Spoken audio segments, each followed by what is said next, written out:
Welcome, everybody, to the Mind of the Meanie, your weekly peek into the world according to former WWE and ECW wrestler, the Blue Meanie. We will cover wrestling, music, movies, sports, and lots of useless knowledge, all contained in the Mind of the Meanie. I'm Josh Shernoff, and he is the Blue Meanie. Meanie, what's up, man? Wow. Here we are, another week, another podcast. Feeling good. How are you doing? I'm doing all right. I'm slowly losing my mind, I feel like, in this this apocalypse, as you like to call it. But had great reception for So Says Shernoff with you as the guest of the show. So thank you again for doing that. Oh, thanks for having me.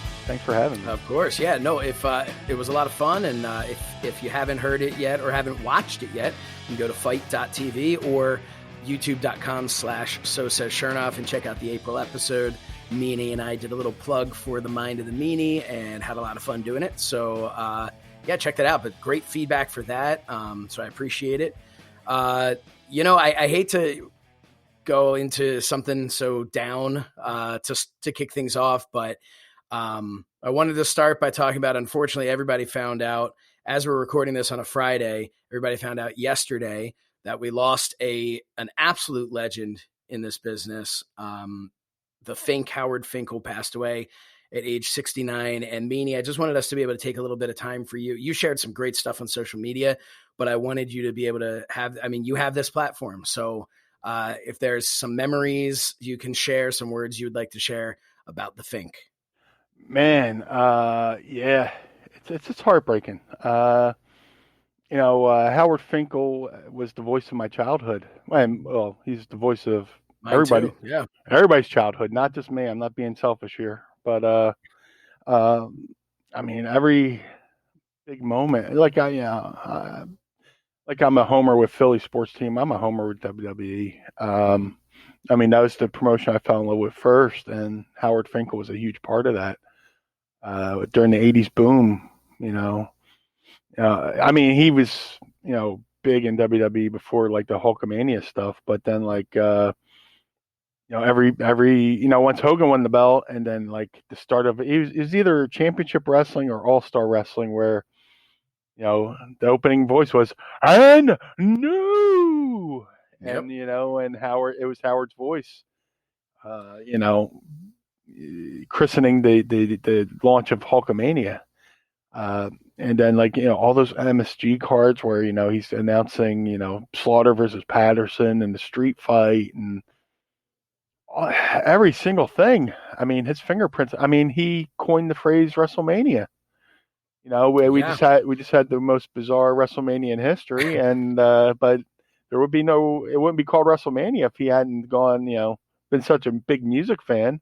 Yeah. A lot of people don't realize or know, but Fink was a huge rock and roll fan. He loved rock and roll, and that was like the one thing me and him bonded over.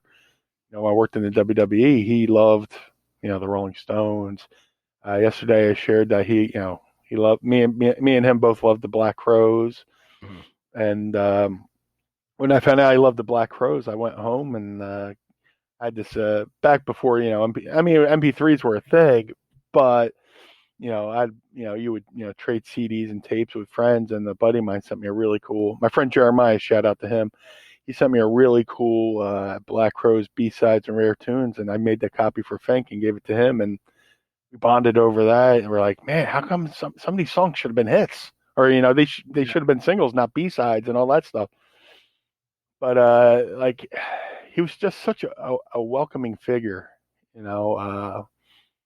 plenty of times I'd be out on the road for WWE, and there'd be a snag in my travel plans. I'd have to call him and go, "Hello, Brian. This is Howard Finkel.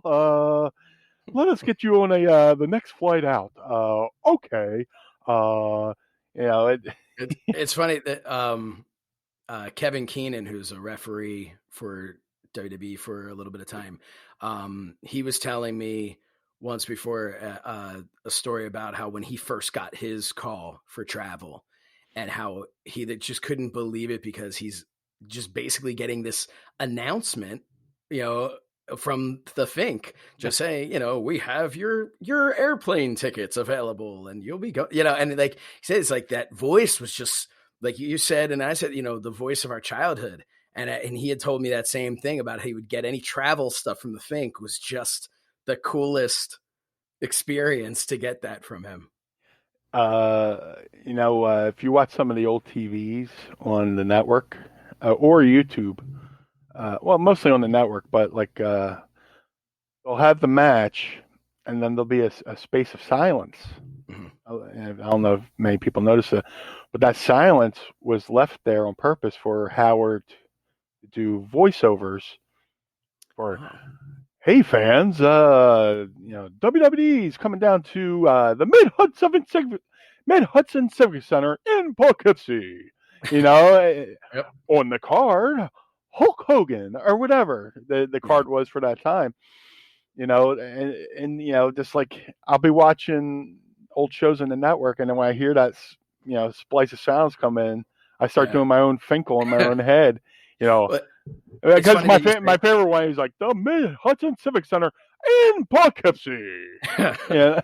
It's funny that you say doing it in your head, because I said, I don't know if I put this on social media or I was just saying this, but I think every person that ever played, if you grew up and had wrestling action figures in the 80s or the 90s, you did the Fink's voice. Right. You had your good, bad, or indifferent. You had your impression of the Fink, because you were never going to be bringing Hulk Hogan to the ring or, whatever, any of your wrestlers to the ring without doing that voice. And I have a fun personal story with him was I was at a convention, which I believe is actually the first time you and I ever met. You wouldn't remember that. It was a very long time ago. It was about 10 years ago, but I remember I met you because that's when I told you that I knew the guitarist from Bonehead, and we had a brief conversation, but I was there strictly as a fan, and I met Howard Finkel, and a friend of mine had told me right before there was a video going around of the Fink announcing people in to their wedding. And my friend, who was about to get married to this huge wrestling fan, who's my buddy Manny, she had told me that Manny really, he had joked, that's what I would want for our wedding. And so I went up to the Fink and I said to him, "Hey man, is there any?" I didn't say "Hey man," I was a little more respectful than that. Listen, dude. Yeah, hey dude. Pulled a Hogan on him, but hey brother. No, I said. I asked him, I said, "Hey, I've got this friend who's engaged, and that's his dream. Is there any way you would be willing to record something for him?" And he did. He recorded on my phone, recorded a message that I then sent him afterwards, which was like, "Hello, Stacey and Manny, congratulations on your," and it was just the coolest thing that always stuck with me, because he easily could have just been like, "Yeah, that'll be $10, kid," And he was just like, "Sure, why not?" And it was just, I thought that was really cool of him to do. And that's unfortunately the only personal story that I have with the Fink was that. But I'm glad that I at least got that.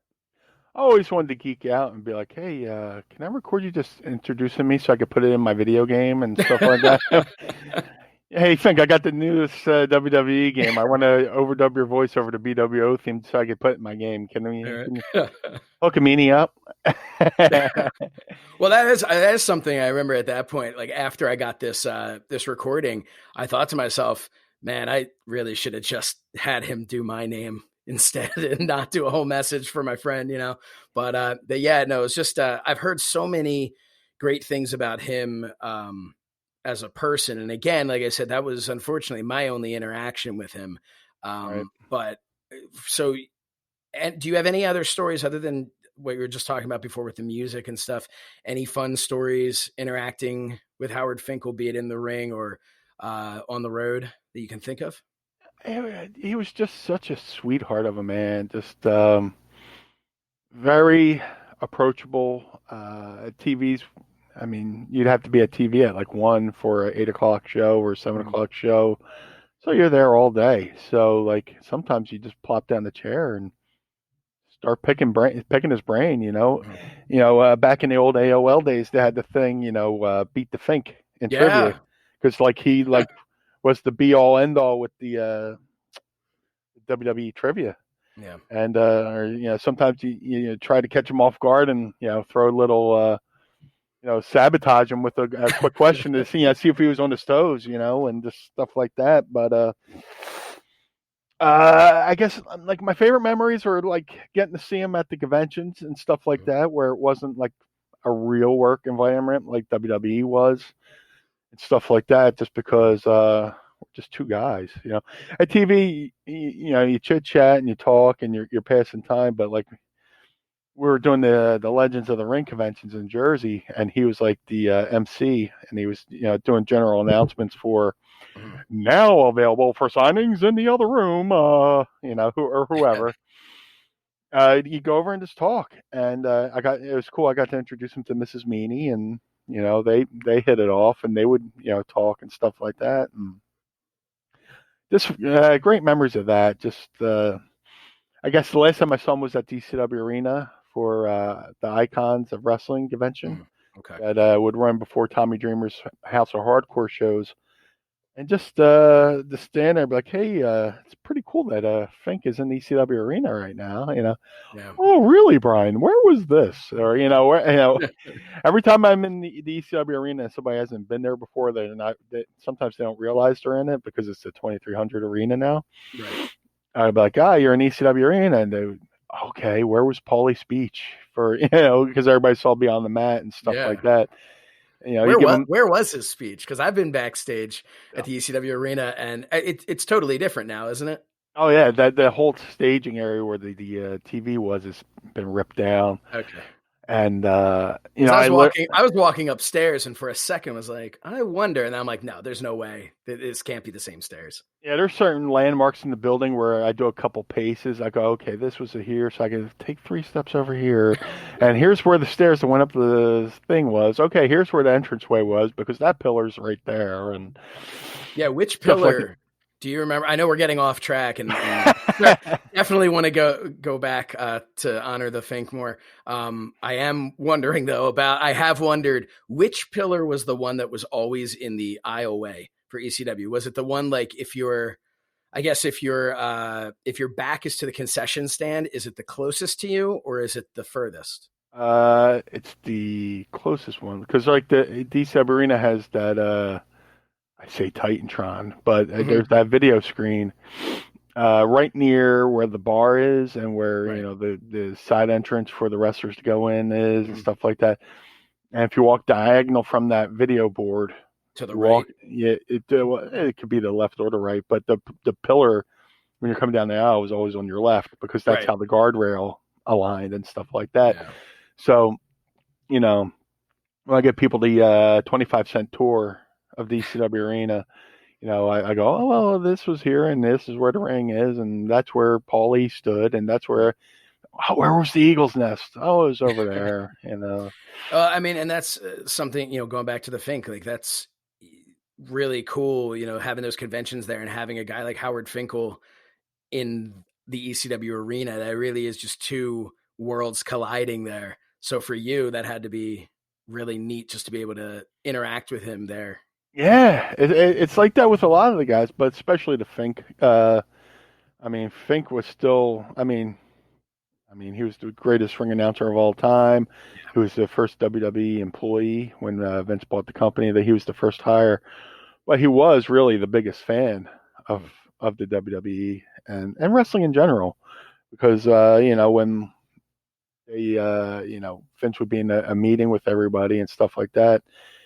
Vince McMahon assigned Howard Finkel the duty of rounding up the news from around the different territories, different promotions, and we would write up the Fink report. And he would, come and present it to Vince to give Vince an idea of what everybody else in the business was doing at the time. So, and I remember we would be at WWE TV, and if he wasn't ring announcing, he had his own little room where he was watching Nitro. Okay, this is what they're doing in the first hour. And and stuff like that. It's like, that's kind of cool. He was He was the guy, like, if you're having a war, he was the guy on the wall with the binoculars. Yeah, right. They're about 100 paces away. Another thing that I thought of, which was not an interaction with the Fink, but how the Fink, how he influenced something. I have one of my best friends used to be the editor of Las Vegas Magazine, and they were doing a article on Bret Hart. And so he said, well, he was wondering, is it Bret the Hitman Hart or Bret Hitman Hart? So he called me because he's like, if anyone's going to know, I'm enormous. You can see over my shoulder, I got a Bret Hart action figure there. I'm an enormous Bret Hart fan. Right. But when he asked me that, I stopped and I thought, because he's the Hitman, But then what I said to him was, I said, well, he was always announced. I could hear Howard Finkel going, Bret Hitman Hart. And I said, if that's what the Fink was saying, I'm going to say Bret Hitman Hart. Just keep the out of there. I said, because that's how I always heard him announced. So I very well may have given bad information, but at the same time, that is something that just popped into my head right now that influenced me, where the Fink kind of influenced that article, just based on the fact that was his unique way of, and I can hear it, the Bret Hitman, yeah. So that's my story. It doesn't go deeper than that, but just another cool thing. But I think that, his fandom of pro wrestling can be summed up in obviously, we're us fans are finding out that he was sick. Tommy Dreamer had posted that, he had been going and seeing him once a week, but wasn't posting pictures because Fink didn't want anyone to know. And I remember seeing, I think maybe last year's WrestleMania, I had seen a picture of him with some of the guys and he was in a wheelchair. But one of the most telling things about his fandom was the picture that Tommy Dreamer posted, and somebody pointed out that on the notepad or whatever on the board behind him, the dry erase board. Yeah. That it instructed whoever, I don't know if it was a family member, a nurse, or whatever it was, instructed somebody to turn the channel on to watch Raw on Monday nights. And at 8 o'clock. At 8 o'clock. Yep. And that to me just, this isn't a guy who's like, oh yeah, that was a huge part of my life, but I've left it all behind. This guy who was just to the end, just an enormous fan of pro wrestling and the WWE. And just, yeah, he will absolutely, be missed. He's a legend without question. Howard is all of us. Even when, I was let go by the WWE, I still watched. I was still a fan of the product, and, the wrestling bug never really leaves you if it's part of your DNA, Yeah. I always say pro wrestling's like pizza. When it's good, it's excellent. And when it's bad, it's still pizza. Yeah, right. And sometimes I'll put on, if there's nothing going on, nothing on TV, I'll just put on wrestling and have it on in the background. Yep. It's like playing a lullaby for a baby who needs to go to sleep, or to keep a baby's attention or something like that. It's like putting on baby shows. I could put on whatever wrestling and just be fine with it. Even when I was a kid, I would watch wrestling, and something, you'd be watching something like California Championship Wrestling, and it wasn't always the best, or Herb Abrams UWF, which was like, it wasn't always the best wrestling, but it was wrestling. I used to always have Channel 48 in Philly.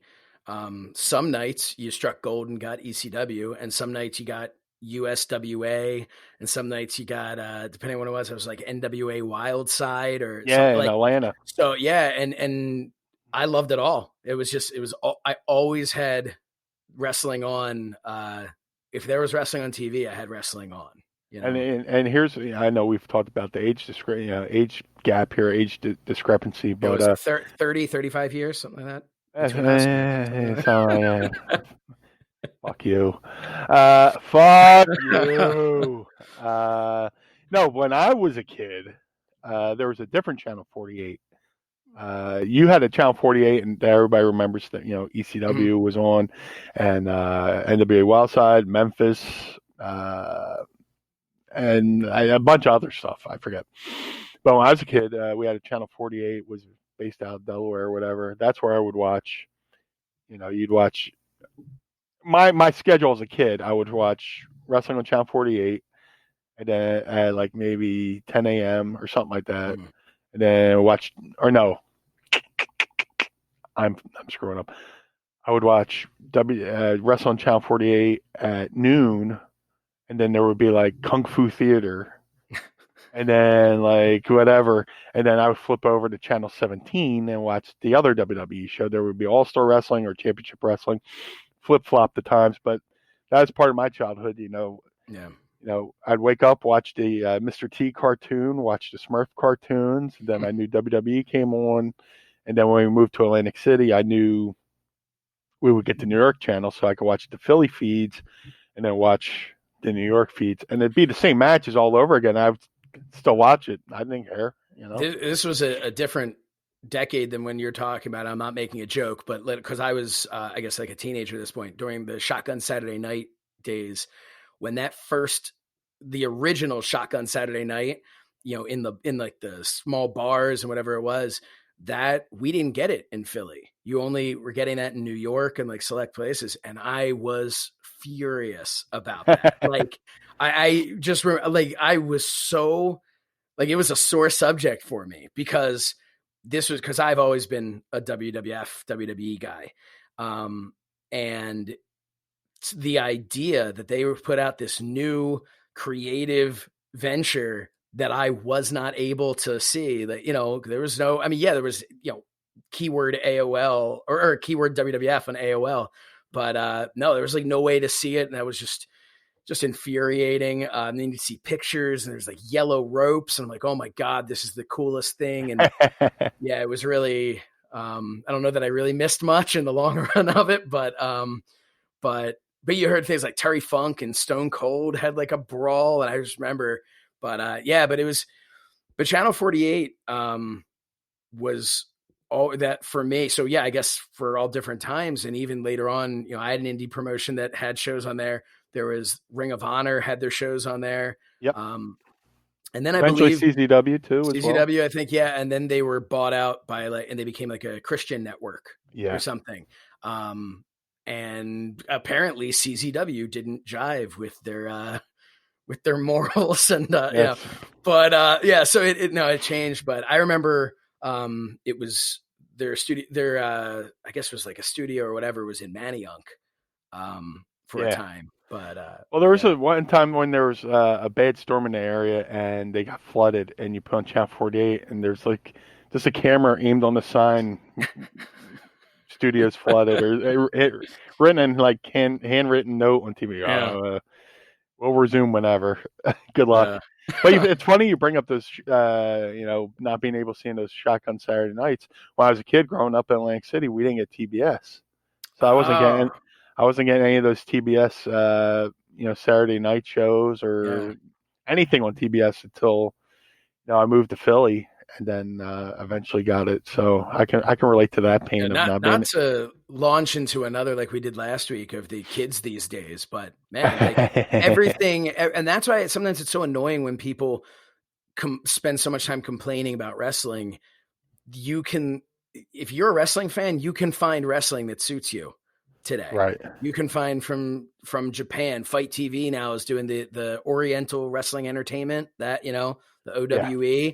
So, I mean, you can watch that at, like 11 a.m. like on a random weekday. So there's so much stuff.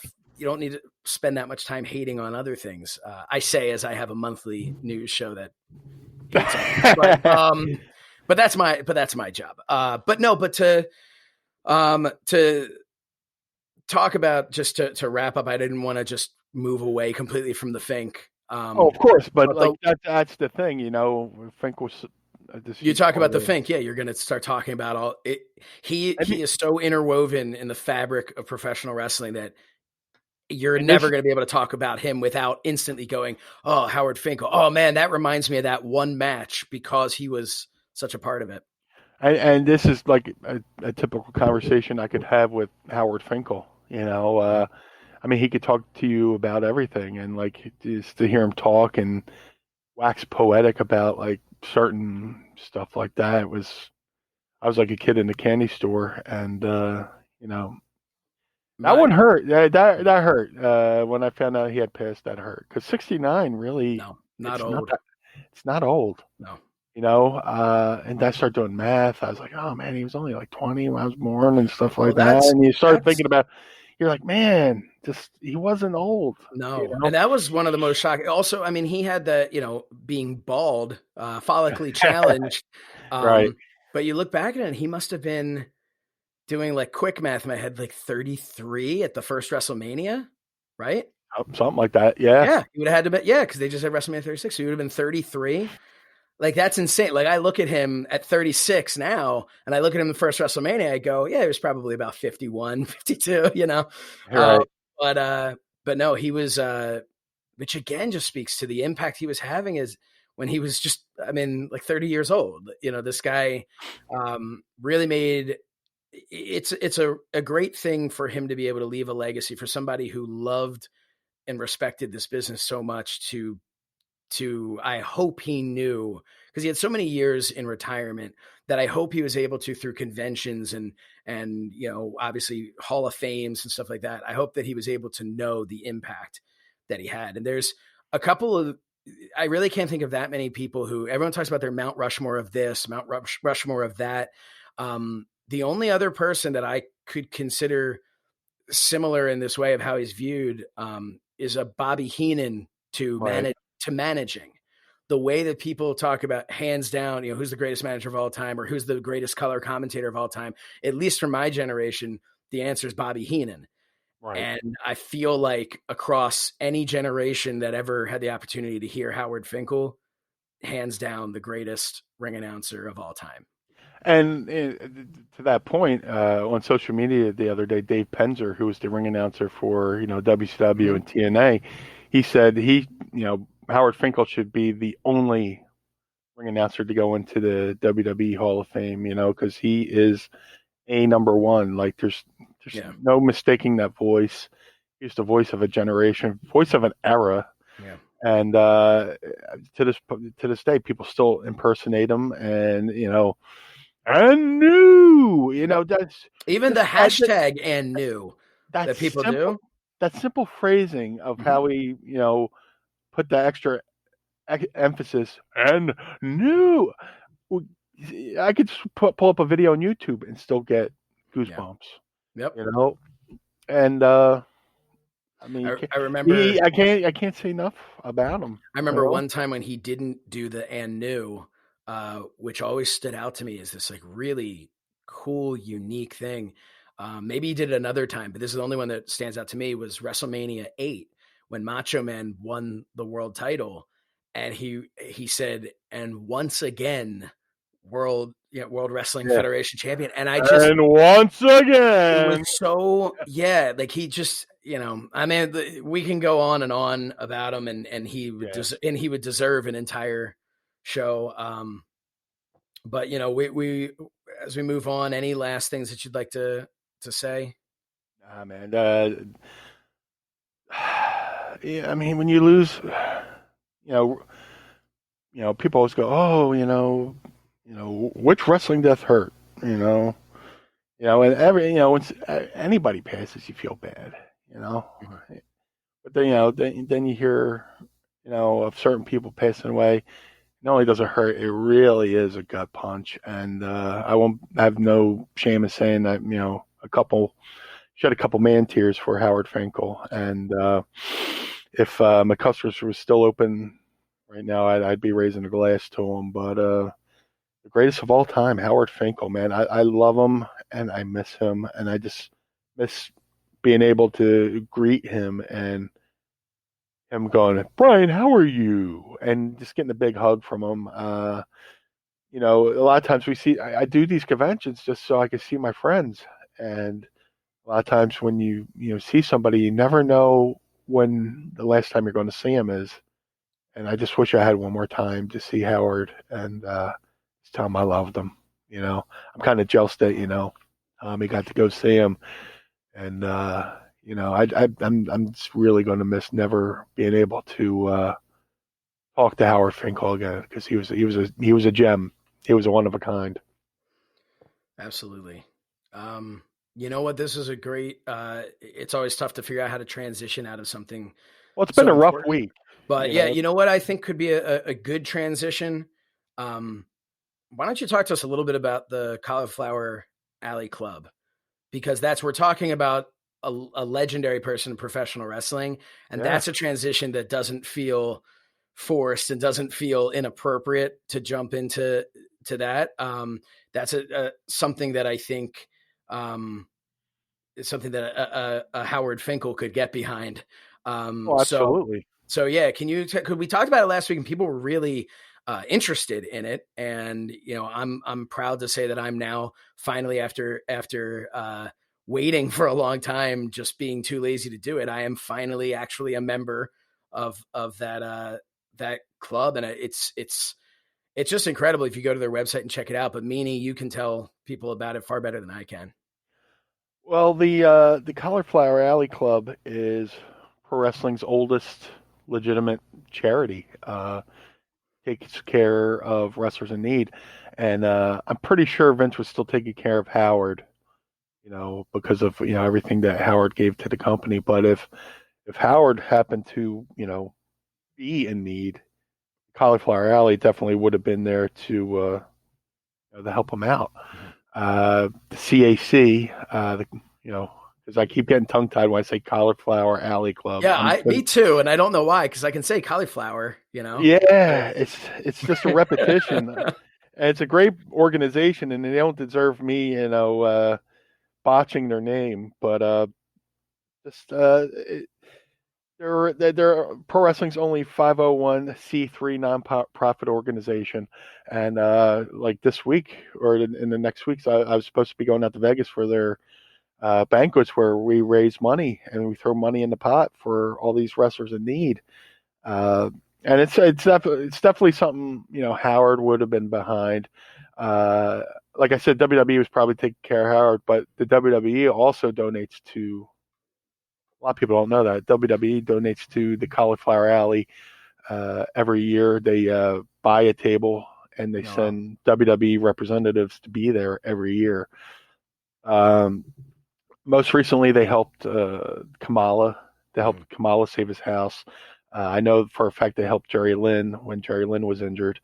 And the biggest misconception about the Cauliflower Alley Club is that you have to be a veteran of professional wrestling. I mean, in order to get benefits, you at least would have had to been in the wrestling business for a couple of years and stuff like that. But you can still become a member. It's open to everybody, and your donation, your membership itself is tax deductible because you're giving money to a charity, and your membership goes towards helping those in need. And they've done wonderful work. B. Brian Blair is the president of the CAC. He's doing wonderful work. There's so many people who volunteer with the CAC that very, very rarely get recognized. But the Cauliflower Alley Club is something that if you're a wrestling fan and you want to get back to the wrestling business, you could do a monthly membership. I mean, a yearly membership, or you can buy a lifetime membership. I opted in to buy the lifetime membership just because it just seemed right. It felt right. You're a lifer. And yeah. I mean, pro wrestling has been my life, and just I don't know where I would be without professional wrestling. Seriously. I was able to support my family through professional wrestling. I met Mrs. Meanie because of professional wrestling, and when I was growing up in Atlantic City, I started working at casinos. I don't know what would have happened to me, but professional wrestling gave me such a wonderful life, and I didn't make $1 million, but I got paid royally in experience and friendships, and I currently have the love of my life. Mrs. Meanie, and she comes to the conventions and she has a blast, and she loves the Cauliflower Alley Club to the point where I'm eventually going to get her a lifetime membership as well. And it's just it's a big fraternity. It's big, people go professional wrestling. It's, it's a family business, but when you're in the Cauliflower Alley Club, it genuinely feels like you're part of a family because to go out to Vegas and like I said, we had the Larry Sweeney strut-off contest where I got where I had the titty tassel screw job. Yep. But hey, we have the night before, which may or may not have been vetoed as a T-shirt. Okay. I don't know. It's on the back burner. Right. Here's my thing with swearing, right? I have no problem saying the word fuck, right? Yes. But to wear, if I wore a shirt that said the F word, you can't even say the F word when describing it as being on a shirt. Right. Well, no, and that's fair. I mean, because that you are now presenting, to use language in a certain environment. You and I talking here, our listeners just listening, like we're all, we're all friends here. Right. But yeah, I mean, to walk around in public, I 100% understand. Yeah, trust me, I can swear with the best of them. I can motherfucker. Yeah. Right. But to wear something on a shirt, like if I stub my toe and there's a kid next to me, I'm not gonna go, fuck.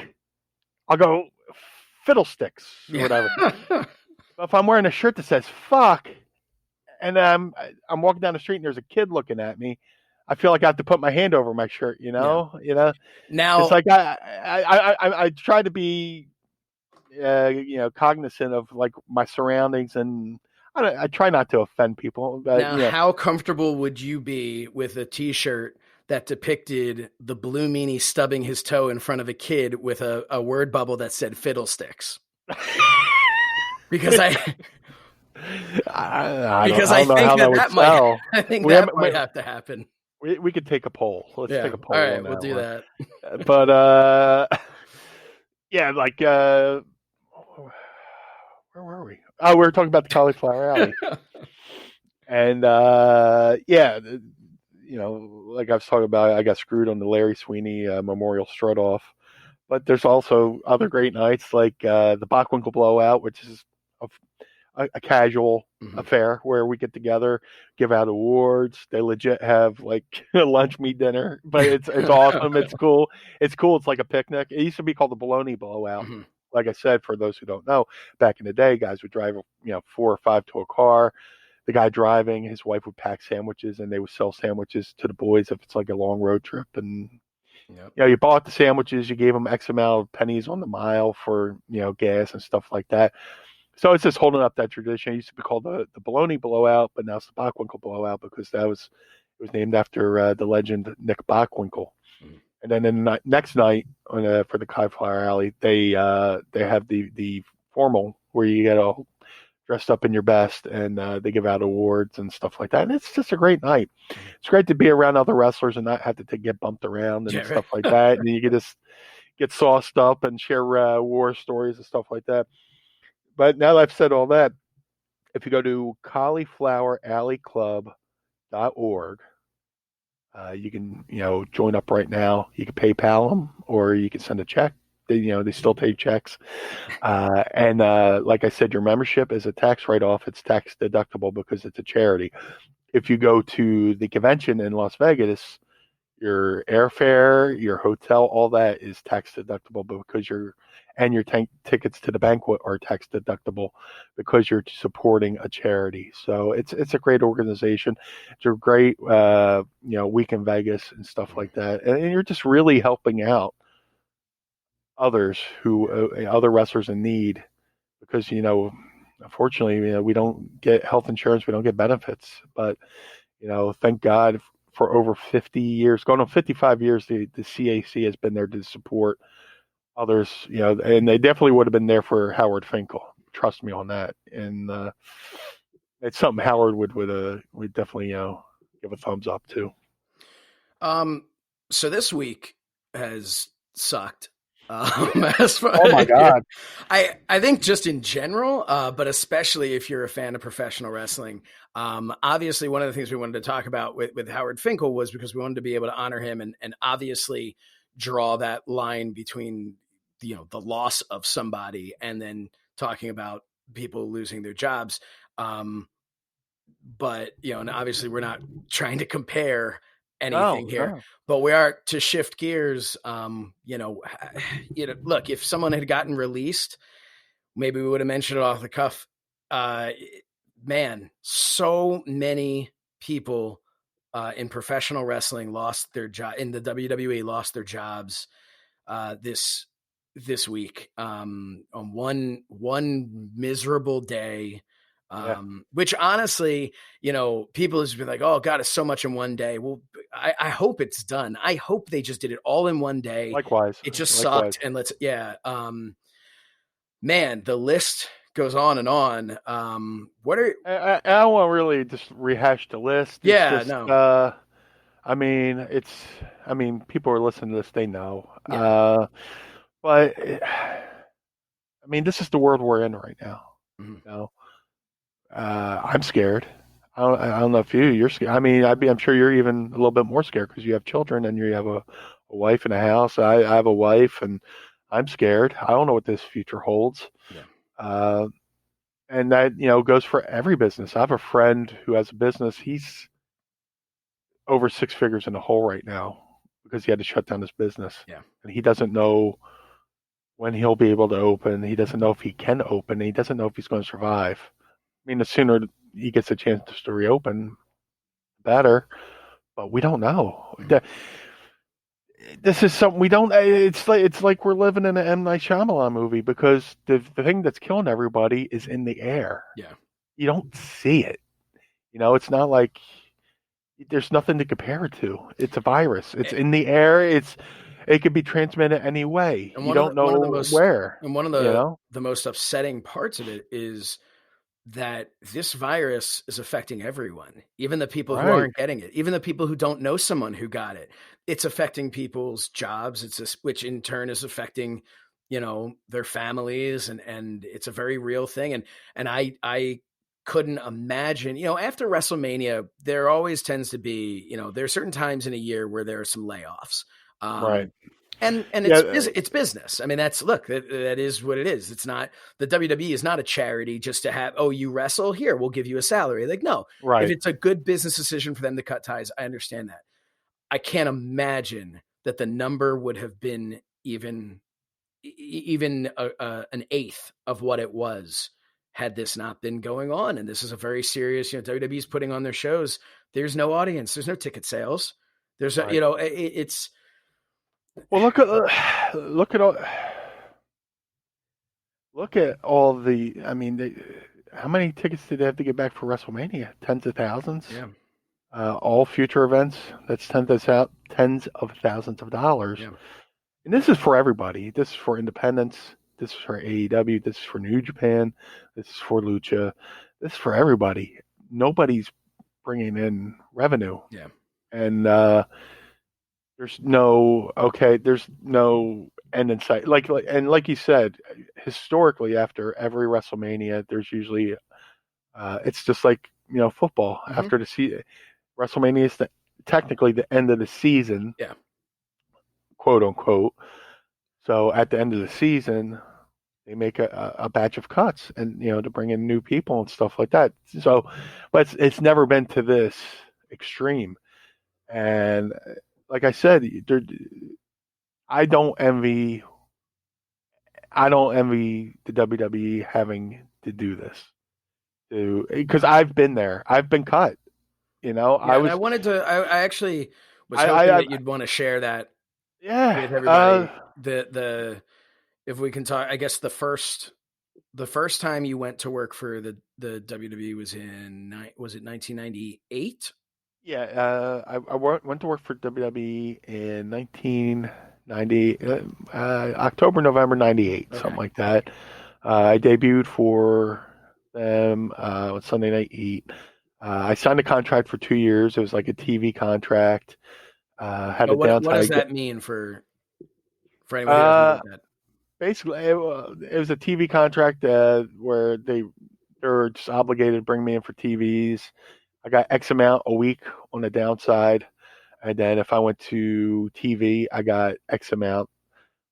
If I went to a pay-per-view, I got X amount, and then 3 months later, if I had wrestled if I appeared on the pay-per-view, I would get a royalty check like 3 months later. Once all the revenues came back from the cable company and stuff like that. And then once you start doing house shows, you get a percentage of the house show, whatever they deem your worth is. Some people do, can debate whether, they actually got what they were worth, but that's another. I'm sure that debate has happened once or twice. But with the TV contract like that, just guaranteed me I was going to get X amount a week. Whether they used me or whether they didn't. And, I was there, and then historically, like, everybody says, after WrestleMania, they do their cuts. So WrestleMania 15 happens in Philadelphia, and it's like the most joyous time of my life. I debuted for WWE in Philly. I had my WrestleMania moment in Philly. The next day we went up did Raw at the Meadowlands, and then the next week we did a tour. I got to go overseas for the first time in my life. Got to go to Germany, a couple shots in England, came back, and then the next loop we were in, I want to say, Lansing, Michigan.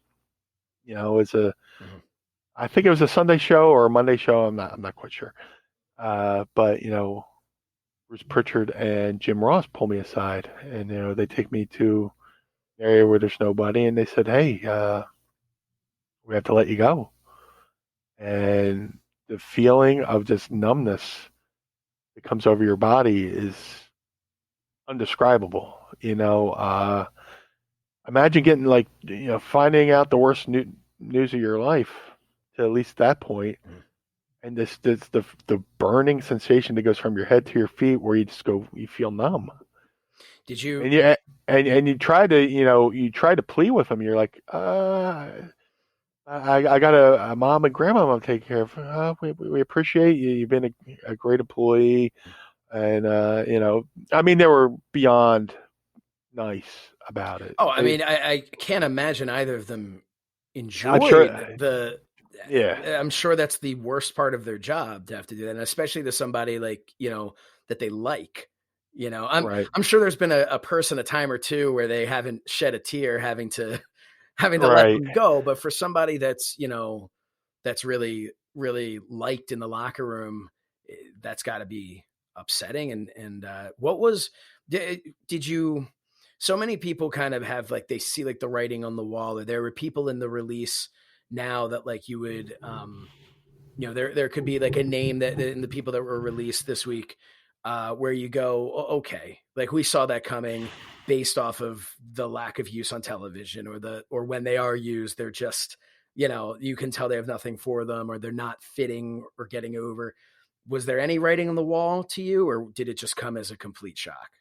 Oh, it was a complete surprise, because I had only been there a couple months, and it's like there's really no explanation. They're like, maybe go off, and JR's famous line is, go off, put on a fresh coat of paint and come back, learn a new hold, something like that. Yeah. And I people often ask me, because I went from the black makeup to the blue makeup, and when he said another coat of paint, I literally was like, let me try a different thing, let me try something new. And here's the weird thing about my release. They told me I was released, and let me get back to that real quick. They tell me I'm released.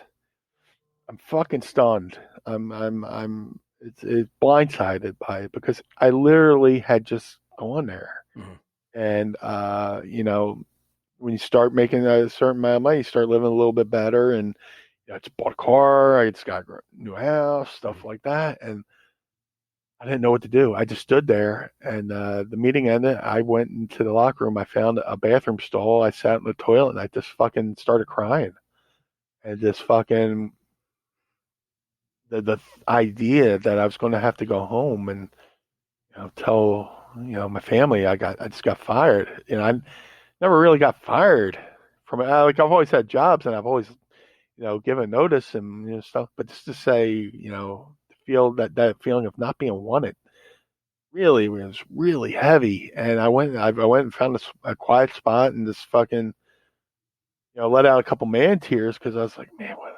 And then the first thing I do, I see Mick Foley. I said, Mick, they just gave me my release, and he was shocked. He was like, what? He's like, dude, they just he didn't say dude. He's like, they just signed you.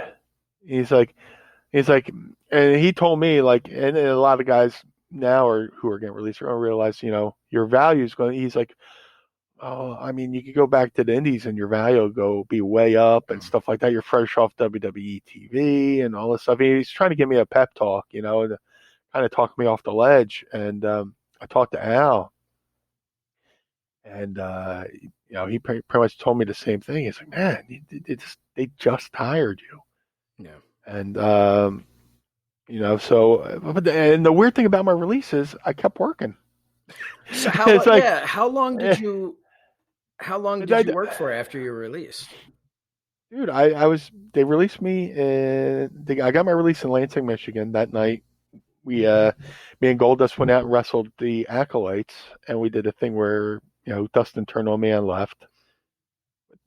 Speaking of Howard's still giving my was still giving me my airfare. Yeah.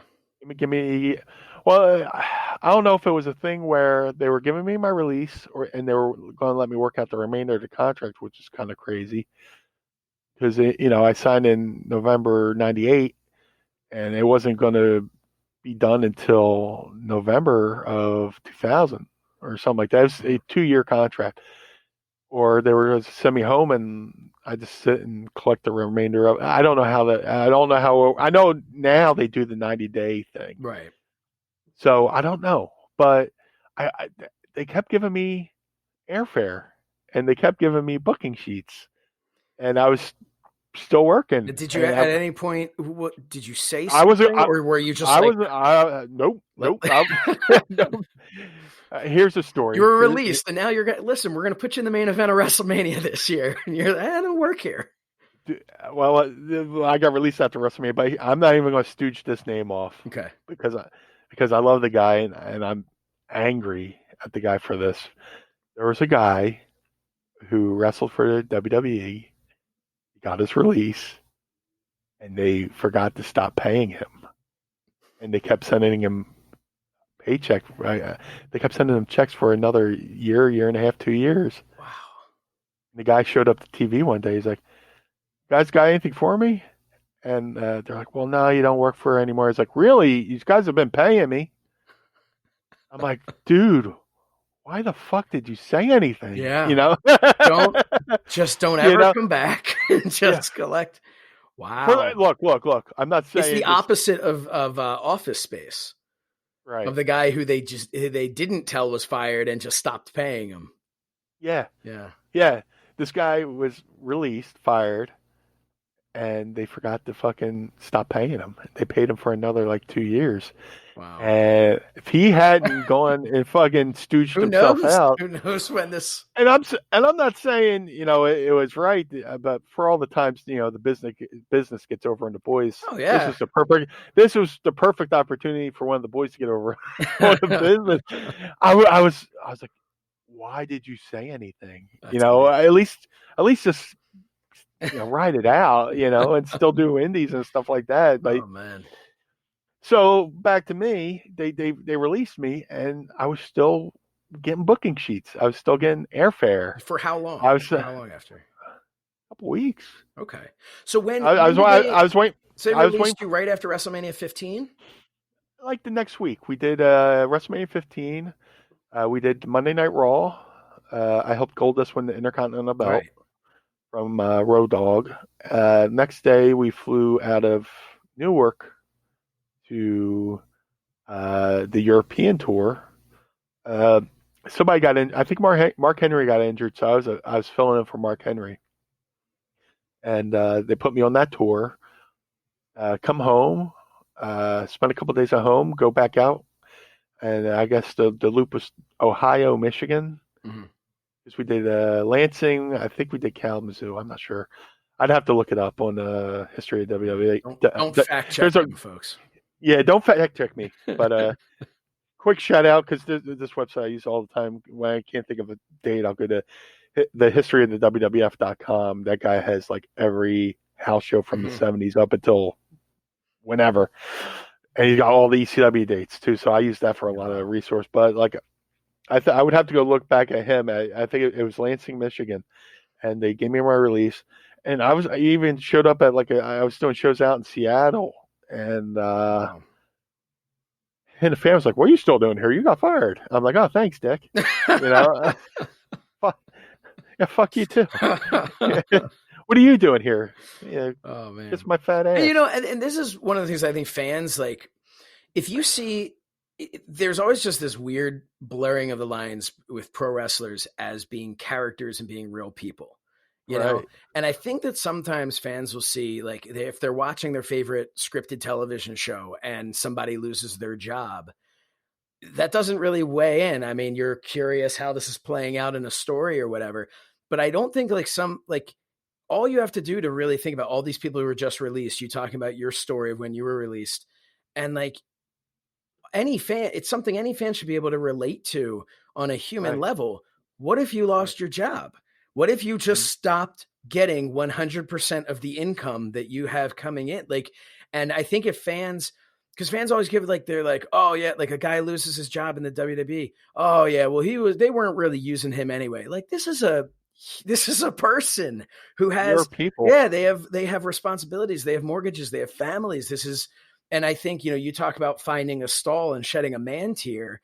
And that's something that if you're listening to this and you can't imagine that, then you're either doing really, really well for yourself. And I commend you, because apparently you're just locked in, or you're not thinking about that this is a real person. This isn't like Blue Meanie's not in WWE anymore. Oh, well, it's like, no, this is a person who lost their job. And you see so many things this week on social media of people just really not getting it, not getting the reality of it.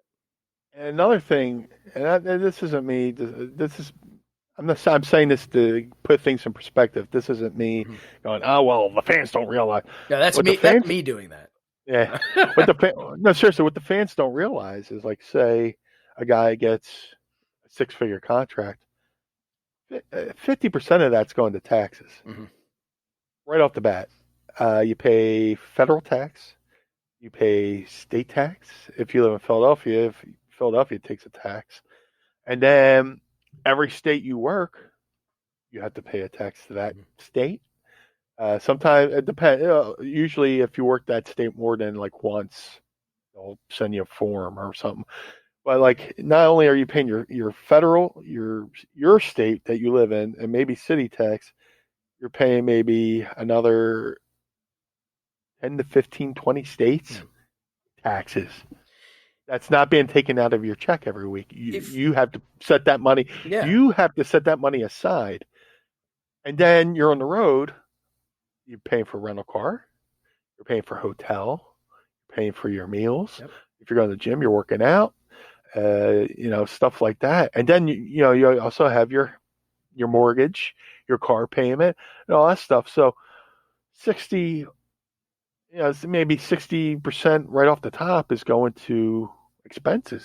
And there's also that, people will always have a commentary on what someone needs or how much. And there's always, if you're on television, there's this expectation, oh, he'll be fine. He's a millionaire, Right. And that's the biggest misconception. You're on TV one time, people think you're a millionaire. Yeah. And then there's also there's the fact that you were talking about when you start making a little bit of money, you're not living the way you were living before. If you're a guy, let's say you're someone who's making $50,000 and now you start making $100,000, chances are you're not going to keep living the way you were living. It's going to be the new car. It's going to be a different place. It's going to be spending money on different clothes, on different, whatever it is, or whatever your vice is or whatever. But or you get the relative who shows up. You get the relative you didn't know you had. Yeah. Dude, I legit legit.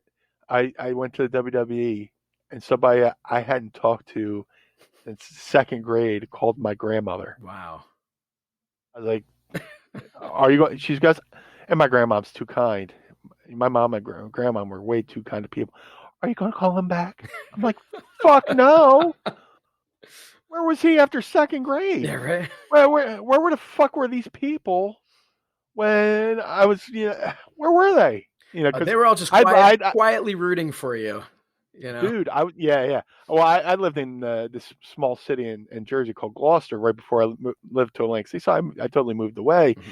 And then, these people didn't keep in touch with me. There's maybe one person I kept in touch with from living there, and he came to visit every summer. Mm-hmm. That's about it.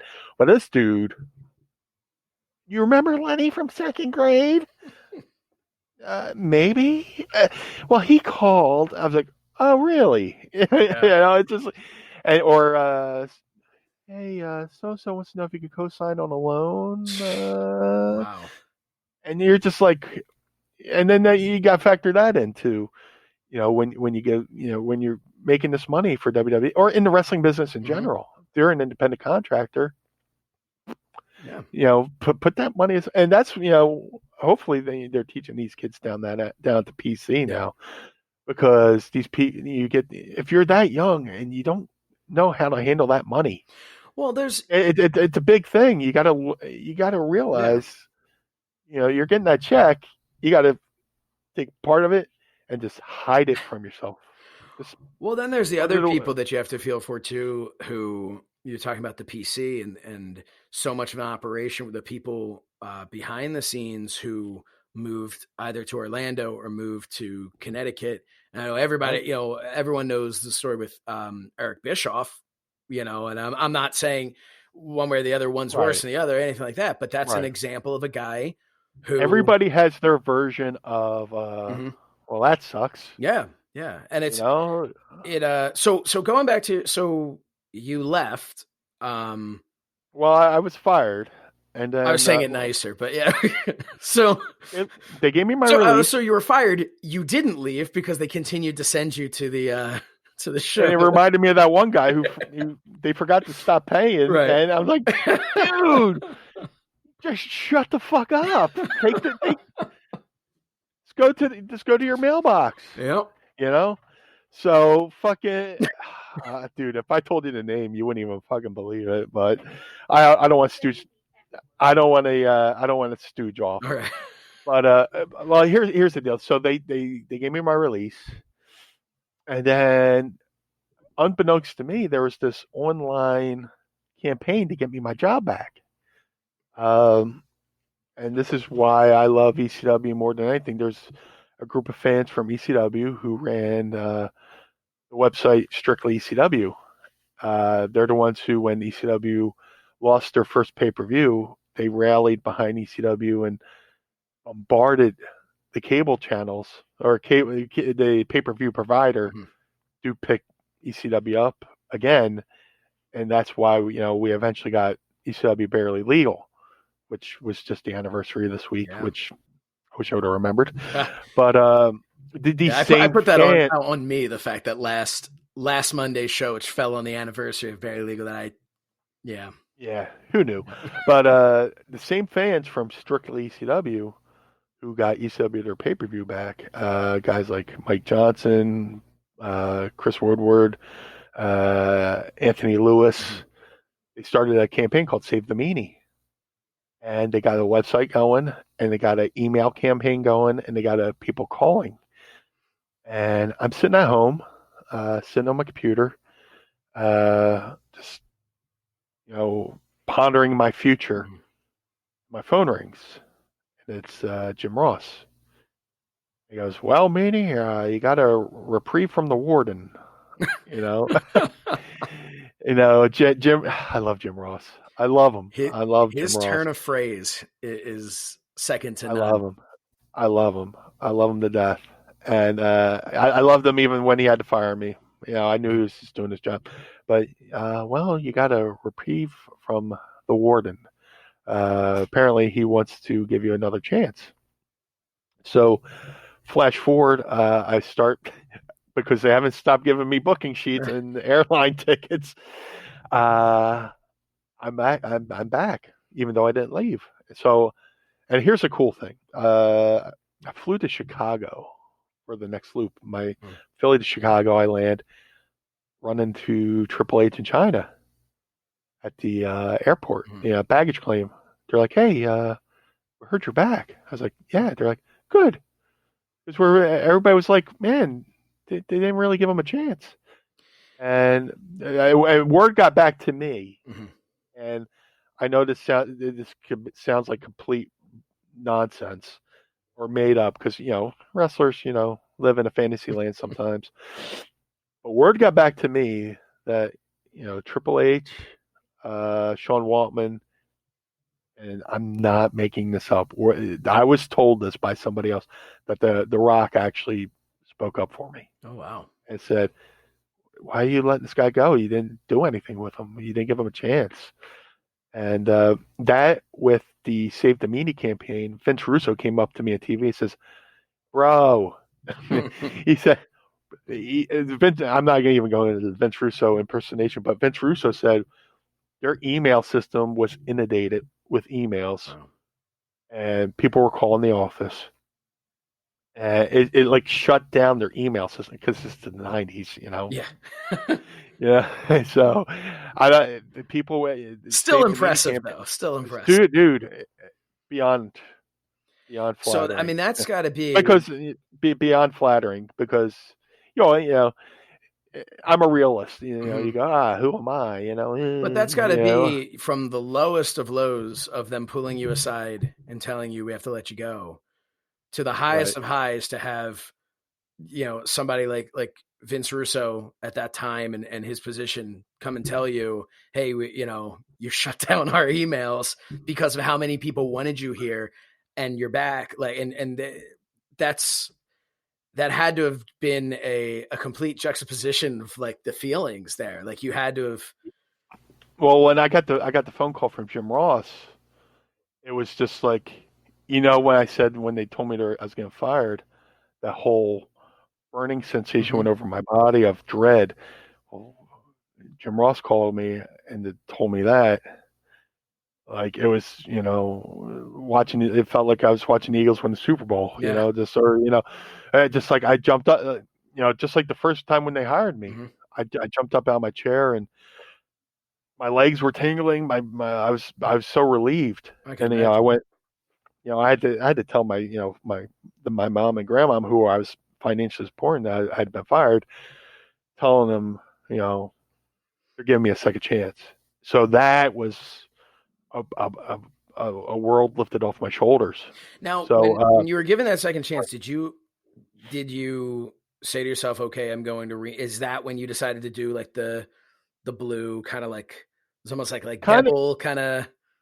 It was just I was throwing stuff against the wall to see if it would stick. Did you immediately have that different look when you came back, or what was the? Or I guess you never really left, kind of. So I didn't leave. So I was trying stuff out on. I was trying stuff out in house shows. We were out. I want to say we were in either Seattle or Vancouver. Remember I told you I went to the Seattle show, and me and Al were pulling up to the building, and the fan goes, "What are you doing here? You got fired." And I'm like, "Fuck you." But it was that loop. Me and Al were. I was like, "What should I do?" He's like, "Well, look, they're still bringing you around for some reason. Just try something different. Do something different." Yeah. When you show up at the building, do something different. They go, "Oh, that's interesting." Yeah. Don't go without a fight. Even though. It's so bizarre. So I was like, I'm going to try a different paint. Let me try something new, something different. I literally took Jim Ross literally. He's like, go put on a new coat of paint. I was like, all right. Wow. And that's how I got started. Yeah, somebody asked me that online, so that answers that. Why did I start doing the different paint? That's why I started doing the different paint. Try different hairstyles. I went from like the half shirt to the full shirt, which I kind of done in ECW. I was like, I'm doing the half shirt, and that was just for Stevie, and I'm not really with Stevie anymore. Right. So maybe I could do more full shirts and do like larger pieces of art on these shirts and stuff like that. I still got my WrestleMania 15 shirt and stuff like that. Which was awesome with was it Ryan Shamrock who was Yes, covering her face? I was giving her the pie face, and then we reenacted that in the offices of the Wells Fargo Center the day of WrestleMania. It's like, oh, let's reenact their shirt. As someone who did, obviously I'm a big fan of airbrushing, and I used to have my gear airbrushed, and to this day have all of my ties that the different custom ties. Yeah.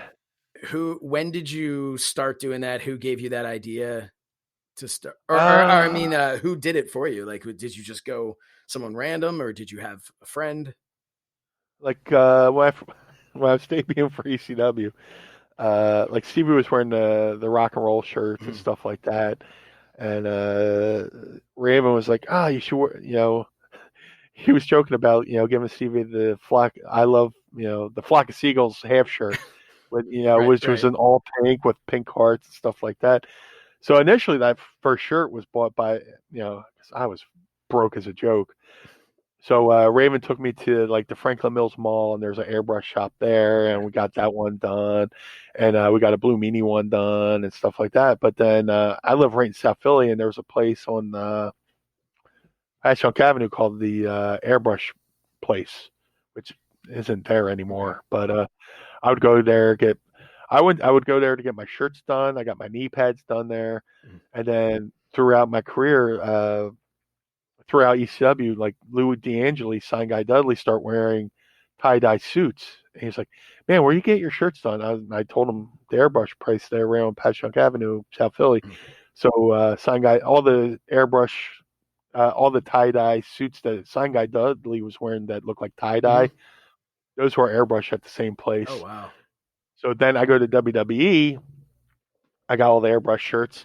And Midian comes up to me. He's like, hey, man, I like the artwork on your shirt. Who does your shirt? So he would give me a couple bucks and stuff like that, and I would get the Undertaker logo airbrushed on the shirt for him. Oh, wow. The giant eyeball on the back, because he was painting an eye on his forehead, and like a third eye. Oh, wow. That was done at the airbrush place in South Philadelphia by the same people, stuff like that. So they, just went to the same place. They always did great work and stuff like that. So, when I went, to WWE, I still did the airbrush shirts, but I tried to do more of a theme. Right. I did a takeoff on The Shining, with my face coming through the door. I remember that one. Here's Meanie. The one I got like a good reaction for, like you're at TV, so you make friends with, the production guys. You're hanging out, and most of the cameramen and production guys for WWF are like from the Philly area. So we'd be on the same flights home and stuff like that. And one of the cameramen told me on the headset, he was wearing his headsets, and I was coming out wearing a shirt where Goldust has a genie bottle, and I'm coming out like the show I Dream a Genie. Yeah. It says I Dream a Meanie, and I had like this new face paint, so I was like, that's kind of like Genie paint. I could do like I Dream a Meanie shirt. And he said on the headsets as I'm coming to the ring, somebody goes, oh, I get it. Oh, I Dream a Meanie. Oh, I Dream a Genie. I'll give you this for after your show. Mrs. Meanie is doing a run-in with we're still snacking on Easter candy, so like I said, this podcast is conversation. We're keeping it casual. How come nobody's running in giving me anything to eat here? This is hey man, you got to talk to your wife to hook you up, man. I got a good wife over. No, I'm not saying you got a shit wife, but yeah. No, I definitely. It's another Jim Ross thing. Outkicked my coverage or something. Isn't that something? There you go. Yeah. So. Hey, if he totally snipped that part out, I don't blame you. No, she doesn't listen to anything I do anyway. So Mrs. Meanie has been a godsend through this whole thing. Just help keeping me sane. Mrs. Meanie is somebody who anyone who's ever met her at any of the conventions or anything has. What we're talking about, airbrushing shirts and things like that. She has the coolest. Like I'm almost like disappointed if it's the same. Shirt or whatever, or bag or something that from the last time I saw her, because she constantly has something cool. Like she makes her own. There was like a vest, right? And yeah. Well, her my personal favorite, and the one that got the biggest pop was she was Christmas Sandman. Yes, that was awesome. She wanted to be Sandman, but she, one time she was Roadkill, and Sandman goes, "Yo, girl, I never looked at Roadkill like this before. I don't know how to feel or whatever, because her gimmicks are out and stuff like that." Hold on. It's the hottest you've ever looked, and you're dressed like fucking roadkill. Did I come through on your end? It did, very much so. So are we talking about roadkill on the side of the road or the angry Amish roadkill? The angry Amish warrior just want to be roadkill. clear of which we're, Who's another guy who's still in the circle, but he does these, roadkill is like, they say always have a backup plan. Roadkill is like a genius where he, I don't want to give his gimmick away, but he he gets merchandise and sets up at conventions and sells, Funko Pops and all, and he finds rare wrestling memorabilia and resells that. So we always see him at these conventions. So, and when I go to a convention, I don't care where they set me. I like switch, they put your name on the table. I always like switch the paper. So I'm sitting next to Roadkill at these conventions. So that's why, when we were, Tracy started doing cosplay as like the wrestlers, she was like, "Oh, I'll be Roadkill." So Sandman was like, what? It was Mikey Whipwreck that was like staring at. He was like side-eyeing me all day, like, ew. Mikey Whipwreck was giving her side eye, like, ew. But and I was like, "I'll dress up like you." So I was Mikey, and then I was. Okay, she was Mikey Whipwreck, and then she was Sandman. Okay. Who was there? Was one more? Wasn't there one recently that you did, or? I always have vests. I have my Undertaker vest. Well, the Undertaker, vest. That's my favorite of the thing because that flash shows the lightning. Yeah, if you go to @TrickyMcVomit on Twitter, she has it pinned to the top of her page. She really did a really cool Undertaker vest where she has a light up urn and a glow in the dark pallbearer. She hand painted pallbearer and made it glow in the dark. So she turns on the urn lights up pallbearer.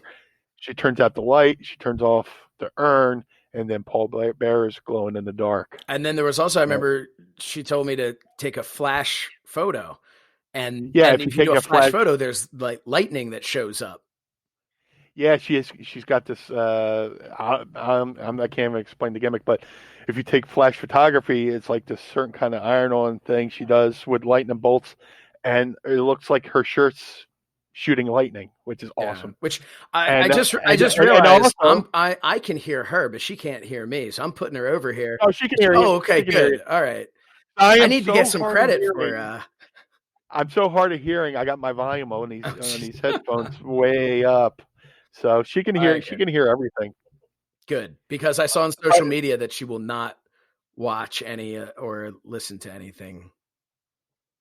She won't watch my show. So. Oh no, you plugged the show, and I said nope. But we were actually watching. I know.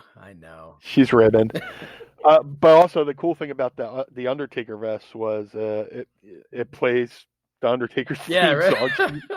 She's so genius. She rigged up her Undertaker vest to play the Undertaker theme song. So not only does she have a Undertaker vest, it shoots lightning. It has a light up urn, and it's got glow in the dark pallbearer, and it plays the Undertaker's theme song, and it looks like it's shooting lightning towards a coffin and stuff like that. But well, hey, you know what? We're putting her over in her work as we should. But if we're going to be putting somebody over right now, I think we need to absolutely take a time out to put over our sponsor today. It's a hat trick, the Rhino Wrestling Review, hosted by my boy Dan Rhino of ProWrestling.com. The Rhino Wrestling Review, it is a mixed format, once-a-week podcast, which includes breaking news, host opinions, and interviews from the world of professional wrestling. And his goal is to deliver a pro wrestling podcast from a fan's perspective in a relaxed and entertaining setting.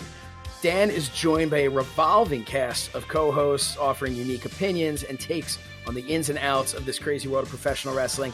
I have been on his show. Meanie, you're going to be on his show whether you like it or not at some point. And Meanie's going to love it. the Rhino Wrestling Review, it drops every single week on ProWrestling.com. There is nothing easier to remember than ProWrestling.com. If you are a wrestling fan and you go, how can I remember where to listen to the Rhino Wrestling Review? Aside from all of your favorite podcast platforms like Apple Podcasts, Google Play, Spotify, Stitcher, and iHeartRadio, there's also ProWrestling.com. You cannot forget that one. His URL has been meanie proof. So let's go to that. And while you're at it, go to wherever his podcast is hosted. Give him a good review, share his podcast. Let's help spread the word because he has been kind enough to support us right from the beginning. 3 weeks here. It's been a hat trick with the Dan Rhino effect over here, and he's he's WWE Rhino with the Y. Yes. So that again, definitely. You always remind me with that because I know and you know, but I forget that some people might not know. It's RYNO. So Rhino Wrestling Review RYNO, and you can find him on social media at RYNO_wrestling and at Dan Rhino, and on Facebook at the Rhino Wrestling Review. Man, we really appreciate the support that he's shown. And Rhino is his name-o. Can't top that. But no, again, Rhino Wrestling Review. Thank you again to Dan Rhino for supporting our show. So go support his show. He really puts on a great podcast, great fans perspective, and just an all-around good guy. So thank you again. Hey, it really says something for him to not only have a podcast, but to support another podcast. So we're really grateful and thank you so much. It's really Before we get back into talking about your release and everything like that, I wanted we kind of took a side road. Yeah, but you mentioned something, so I wanted to pop onto our iTunes account, and you talked about people going and giving reviews. First of all, it has to be said how much we appreciate. There have been 32 ratings, and 31 of them are 5-star, and we really appreciate that. I am not calling out in a confrontational way. I am calling out one Jerry Moo. That's M and an incredible amount of O's afterwards. Jerry Moo, who left us a rating and review. His review is titled BWO ! And Jerry writes, "Love the podcast. Look forward to every episode since week 1. Love the stories. One of the best wrestling podcasts," which, Jerry, we really appreciate, genuinely. Awesome. However, it appears as though I'm going to assume you inadvertently gave us 1 star as opposed to perhaps a slightly higher star rating for something that you considered one of the best wrestling podcasts out there and loving the stories. I'm not saying we've earned 5 stars. Oh, but no. I am saying that it just his review didn't exactly match up to his star rating. So Jerry, if you have the opportunity to go on and change that star rating to something, even a 2, whatever it is that you feel is appropriate, we just wanted to give you the heads up and thank you again. But in all seriousness, thank you everybody who's given us these reviews. And if you like what we're doing and you think we deserve 5 stars, we're not going to be offended if you give that to us. So thank you. Just wanted to mention that. It all helps. It all helps. It helps us grow the product, grow the podcast, and keep so we can keep bringing you this podcast as long as we want to, or as long as we can. Yeah. So I'm having a blast. Me too. So. Me too. As we learned last week, I love this podcast, and Meanie loves this podcast. Yes. And, we want it to keep going. But something that didn't keep going was your initial run with the WWE or WWF at the time. So you're released, you're granted a reprieve from the Warden. And then what happened there? Obviously you were around long enough. You were in the WrestleMania 2000 video game. Yeah. Which is awesome. And so what happened there? So they bring me back. I start doing everything a little bit different. I'm trying to get my chronology in order here because I had done the feud with Goldust. and then I start teaming with Goldust, and then when they give me my initial release there, they break me and Goldust up. And I'm still doing house shows. I'm still doing pay-per-views. I get to be a part of the WrestleMania 2000 game, which is awesome. Yeah, what was taking a quick break? What was that? You know, we talked about that. I think it was last week or the week before about the you being in the video game. But what was that like for you? And how did you find out you're in the video game? Because they weren't doing. These were just drawings, so it's not like they had to have you do any like motion capture, unless maybe they did have you do motion capture. I don't know. There was a meanie dance in there, and that looked pretty legit. Which was pretty cool. Dude, that whole WrestleMania 2000 game was based off a wrestling video game from Japan. I'm drawing blank right now. Well, it was the No Mercy engine, I know from before, but it was a No Mercy engine, but else, yeah. They had done a game in Japan for it was all Japan Wrestling. THQ had done the game in Japan for All Japan Pro Wrestling because the Japanese version had like All Japan guys, that Stan Hansen and all that good stuff. And I was already a fan of that game. You know, I would order it from the import wrestling video game shop and stuff like that, and I would have to get the special adapter, like the Game Shark. So my American was it N64? So I would gimmick my N64 with the Game Shark, so it would play the Japanese version, the Japanese games and stuff like that. So if you see No Mercy, WrestleMania 2000, it was all off that engine from Japan. So what was that like for you? Like when you found out that you were going to be in that video game? It was at a WWE house show, and one of the guys who is the intermediary between WWE, who does all the licensing and stuff like that, came up to me and said, "Hey, you're going to be a part of the next WWE video game, WrestleMania 2000." And I was stoked. And they had the crew of people there from THQ that were going to do, take principal photography. What they would do is they would have you, get dressed. And the cool thing is I had just gotten brand new gear, like brand new T-shirt, all that stuff. So I think my I Dream a Meanie shirt is in that game. Oh, yeah. Because I wear the I Dream a Meanie shirt, I wear a Job Squad shirt, and I know you have one that says, I think it says the Blue Meanie because Xavier Woods just recently was playing as the Blue Meanie. And I saw shout out to Xavier Woods. He's got his show Up, Down, Down, and he was playing WrestleMania 2000, and he played as the Blue Meanie and did his own meanie dance. Dude, that's so cool. He did the meanie dance, put me over, and on the back of my shirt, which he pointed out, I had a website at the time, which I don't have it. I don't have it anymore, so don't go there. But do go to mindofthemeanie.com and pick up one of our great shirts.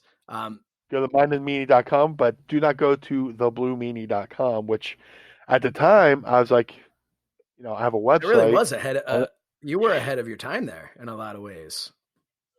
I was doing social media, before there was social media, plugging my ads or whatever. So I put bluemeanie.com on the back of my shirt. And it got noticed to the point where Stephanie had approached me and asked me if I had wanted to make my website like a part of the WWE. They weren't calling it WWE Universe then, but kind of part of their website. Because I remember they had like one for Stone Cold, one for The Rock. Like they had but it was like part of the WWF.com at the time. But yeah. So she had approached me about it at one time. Nothing came of it, but Xavier gave me a shout out because at the time I put the bluemeanie.com on the back of my shirt. So I got that worked into the game as well, which is very cool. Pretty cool. So they take a photo of you, forward, sideways, backwards. I took off my shoes. They took a photo of all my tattoos. Oh wow! I got on my left leg. I got a tribute to Eddie Van Halen, which is this. If you ever seen Eddie Van Halen's guitar, he's got like these it's a red guitar with black and white stripes. I made it a little bit more personalized, where I have like the black and white stripes go around my ankle, but it's trimmed in blue to represent the Blue Meanie. Cool. And my right leg, I got a tattoo, which is a logo of there's a band, our friends in the band Bonehead. I like their tattoo so much. I mean, I like their logo so much because I was like, I'm a bonehead. I do stupid things. Yeah. So shout out to Kevin Hug and Jay. And my buddies, who's still a friend of mine to this day, Scott Pastelnik, he played bass. He's in a great new band called the Life Cycle Band. Check them out.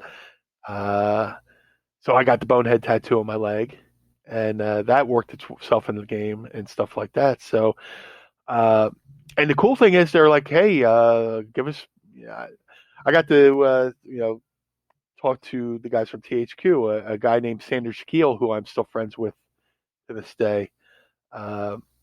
We hit it off. We started talking. He's like, "Well, what do you want to do for a finisher?" We have the standing finisher, we have the top rope finisher. And I was such a fan of the WCW game, which I am totally blanking on. Was that the WCW NWO World Tour, or was it the one after that? It was Revenge. Oh my god, might have been Revenge. I don't know why that's coming to mind. It's the one that had the Nash, Goldberg, Raven. Revenge. Well, now I'm going to look it up because we have that. Raven got. Oh, here's a little. Raven got on that game because he took the guys from THQ out to a strip club, so they put him on the cover of the video. Yeah, here he is, front and center. Yeah, it was Revenge. WCW NWO Revenge. Yep. I have a pin of it. Yeah. Oh, okay. Tracy has the pin on one of her vests of the game, but yeah, I was a big fan of WCW Revenge, as anybody was, and Raven was in that game, and I was like, give me Raven's Even Flow DDT, because I'm such a mark for the DDT. I hate that they've bastardized it into just being a spot. It should be a finisher. I happen to agree. And then they're like, I was like, for my top rope finisher, of course, the meaniesault, stuff like that. And then they worked my finishers in there. They animated my meanie dance, which they were still making the game for All Japan. So if you go to All Japan, you go to make a wrestler in the All Japan game. You can make the meanie dances in the All Japan game, so I can make myself in the All Japan game as well. Well, that was the cool thing with those games, with like WrestleMania 2000 or No Mercy, any of them. The creator wrestler was so cool, and I didn't think about that with the tattoos.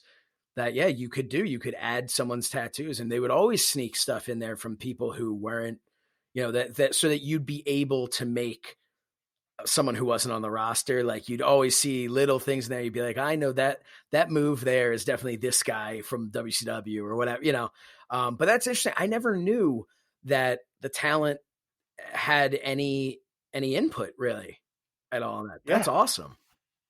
And the cool thing is, like, I told them how much of a gamer I was. They went and, even though I had an N64 at home, they sent me a free N64 in the mail. I was like, oh, well, I got a backup just in case this one craps the bed. Awesome. So, and it was just like the coolest thing ever. When did you first see yourself in the game? I mean, this is the early days of the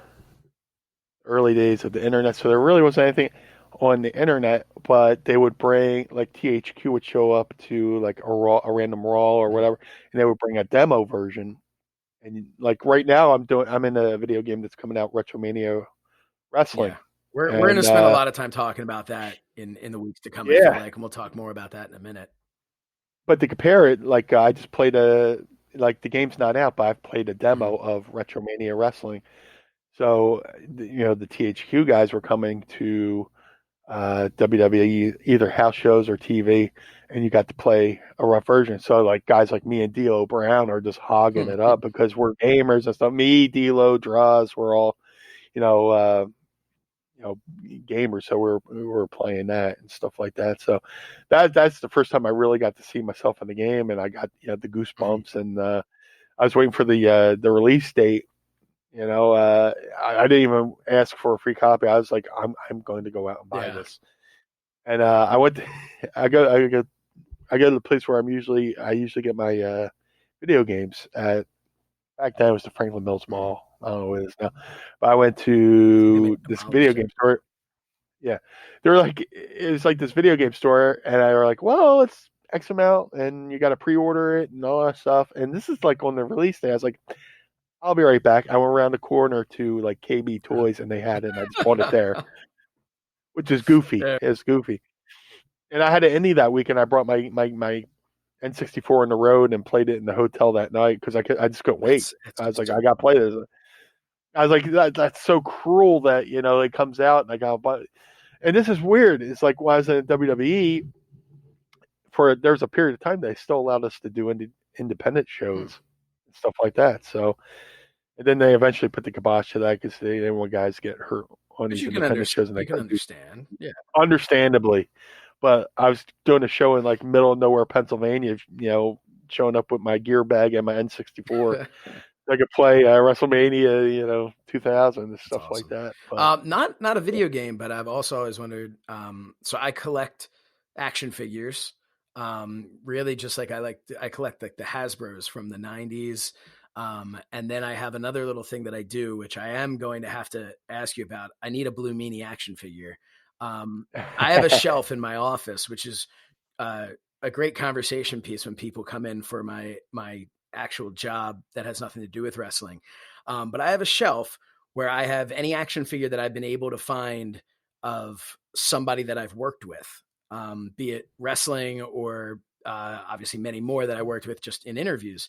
I'll take their action figure and I'll put it on. It's almost like a way for me to keep track. And as it's grown, it's been a way for me to look at it and be like, that's kind of like the kid in me. I've been able to look at some of these legends that I've been able to interview and stuff and just be kind of blown away by that. So I do need a Meanie action figure. So I'm going to be buying one of those off of you. But I want to ask you, the only action figure to my knowledge that you have, other than the little micro one, you have the I guess it's from High Spots is where you could get it, right? Who makes that action figure?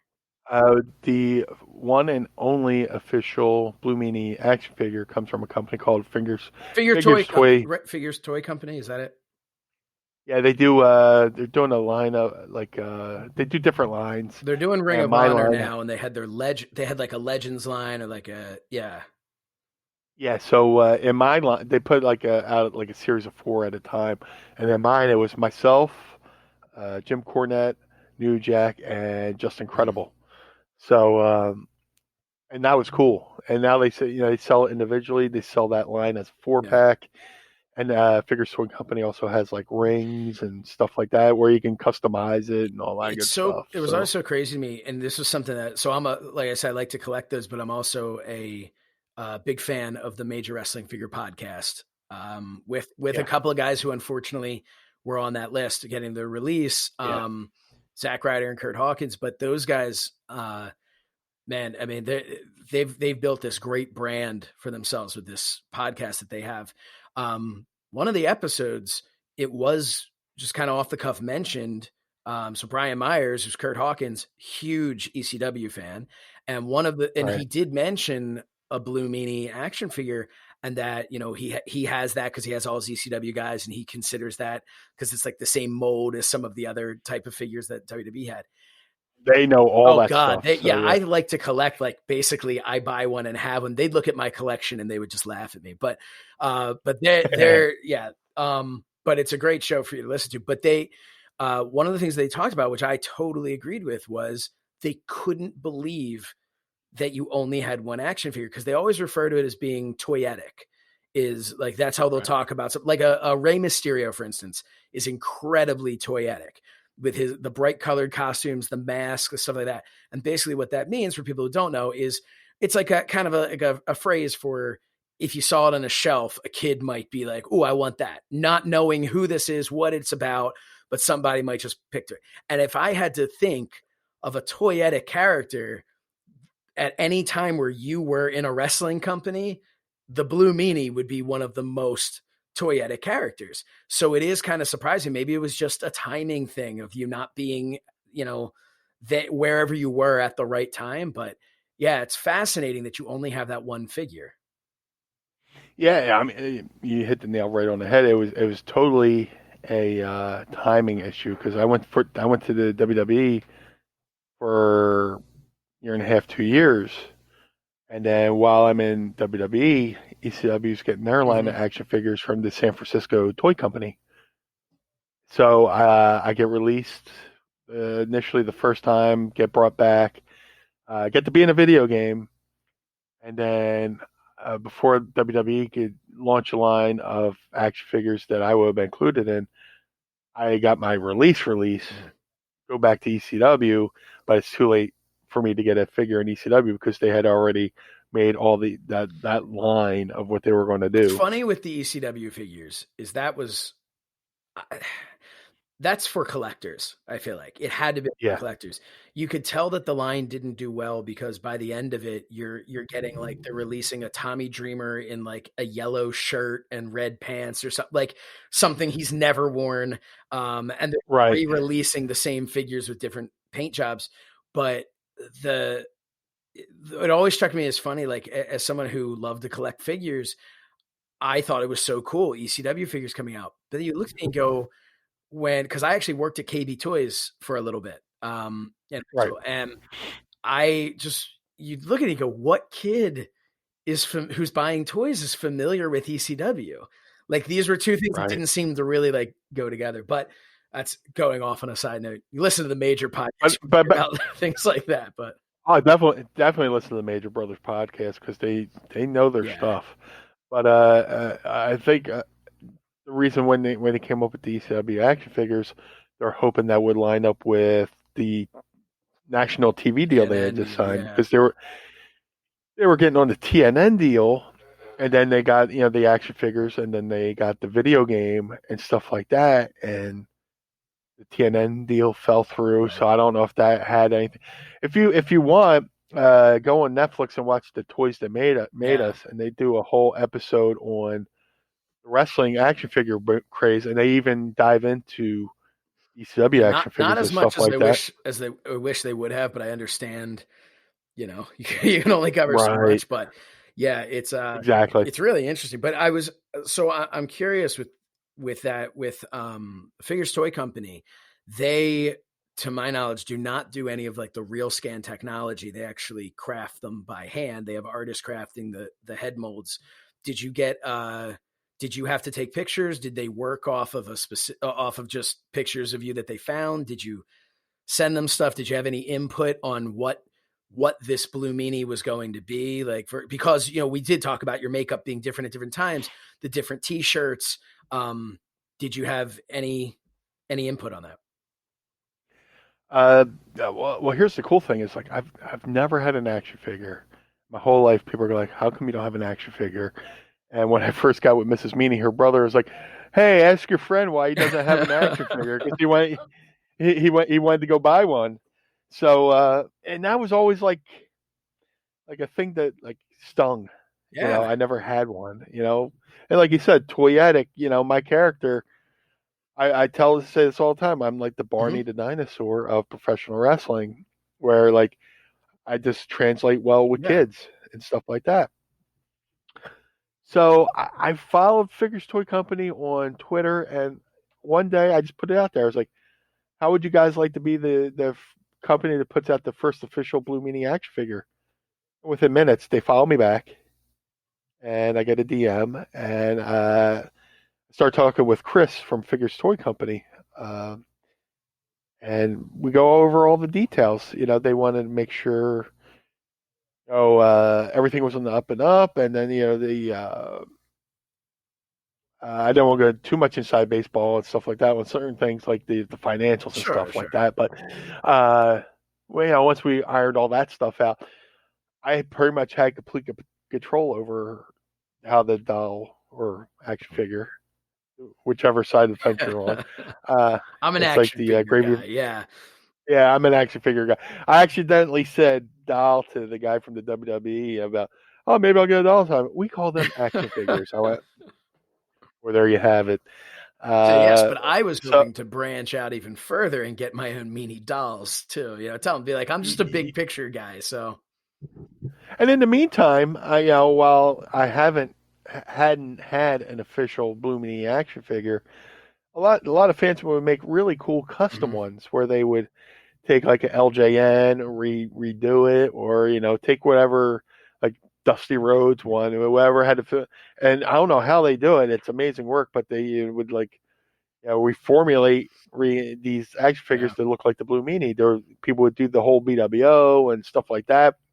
And I have some of those, and those are awesome, and those are flattering. But for a company to make an investment and actually invest in you, where they're going to mass produce these things, put them in packages, put them online, put them in stores, stuff like that.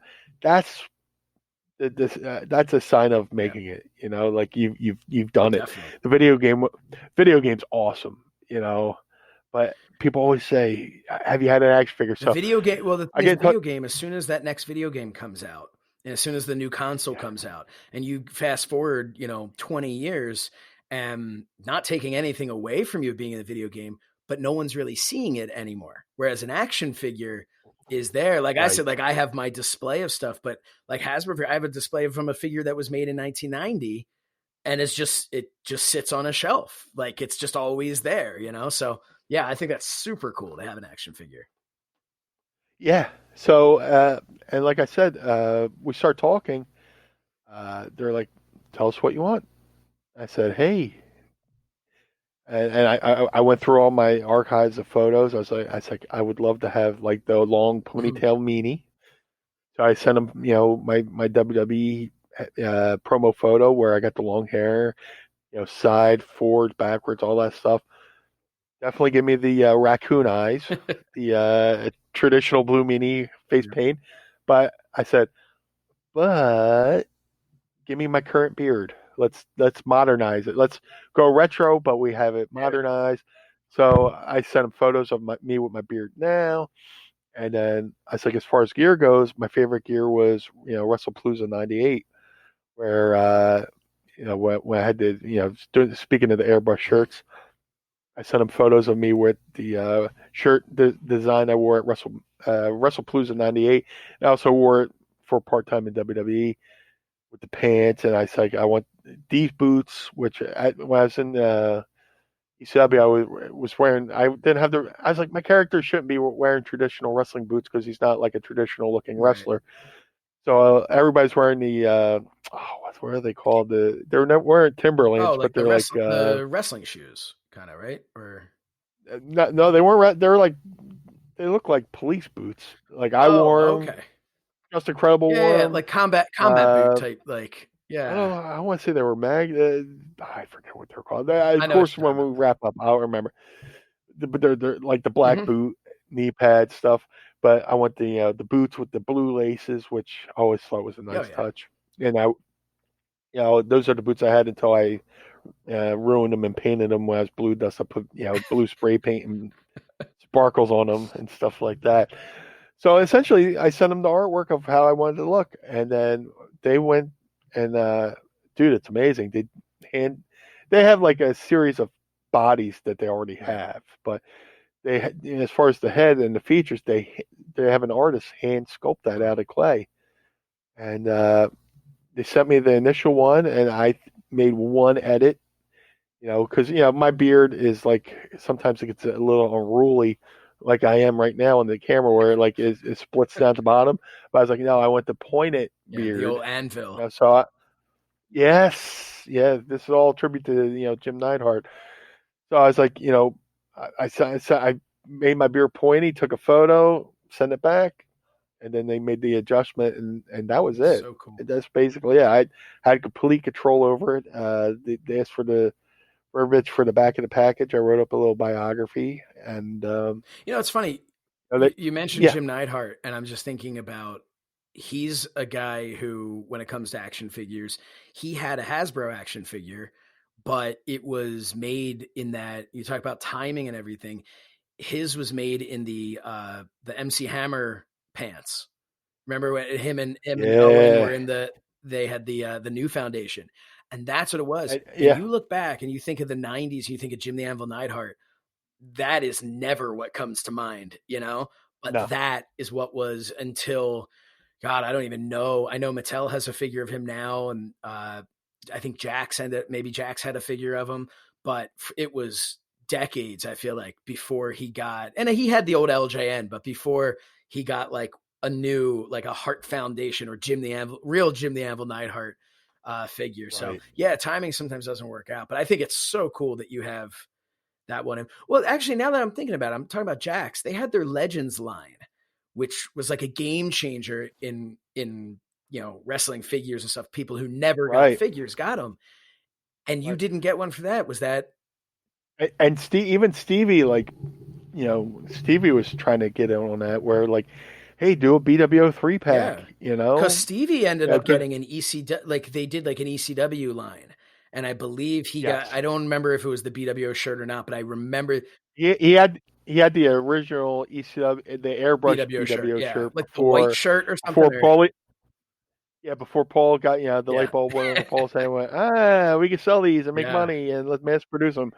We were talking about the airbrush lady. Mm-hmm. I went and got him airbrushed, and that's the shirt they made for his line and stuff like that. But when it came to the Jax figures with the Legends line, he fought hard for it. He tried to get us one. I mean, they had one for Tank Abbott. Yeah, it was really. I'm like, no disrespect to Tank Abbott, but. Right, not at all. But when you're talking about characters in wrestling and being toyetic, going back to that, absolutely. And the BWO 3-pack, I think definitely would have done well and stuff like that.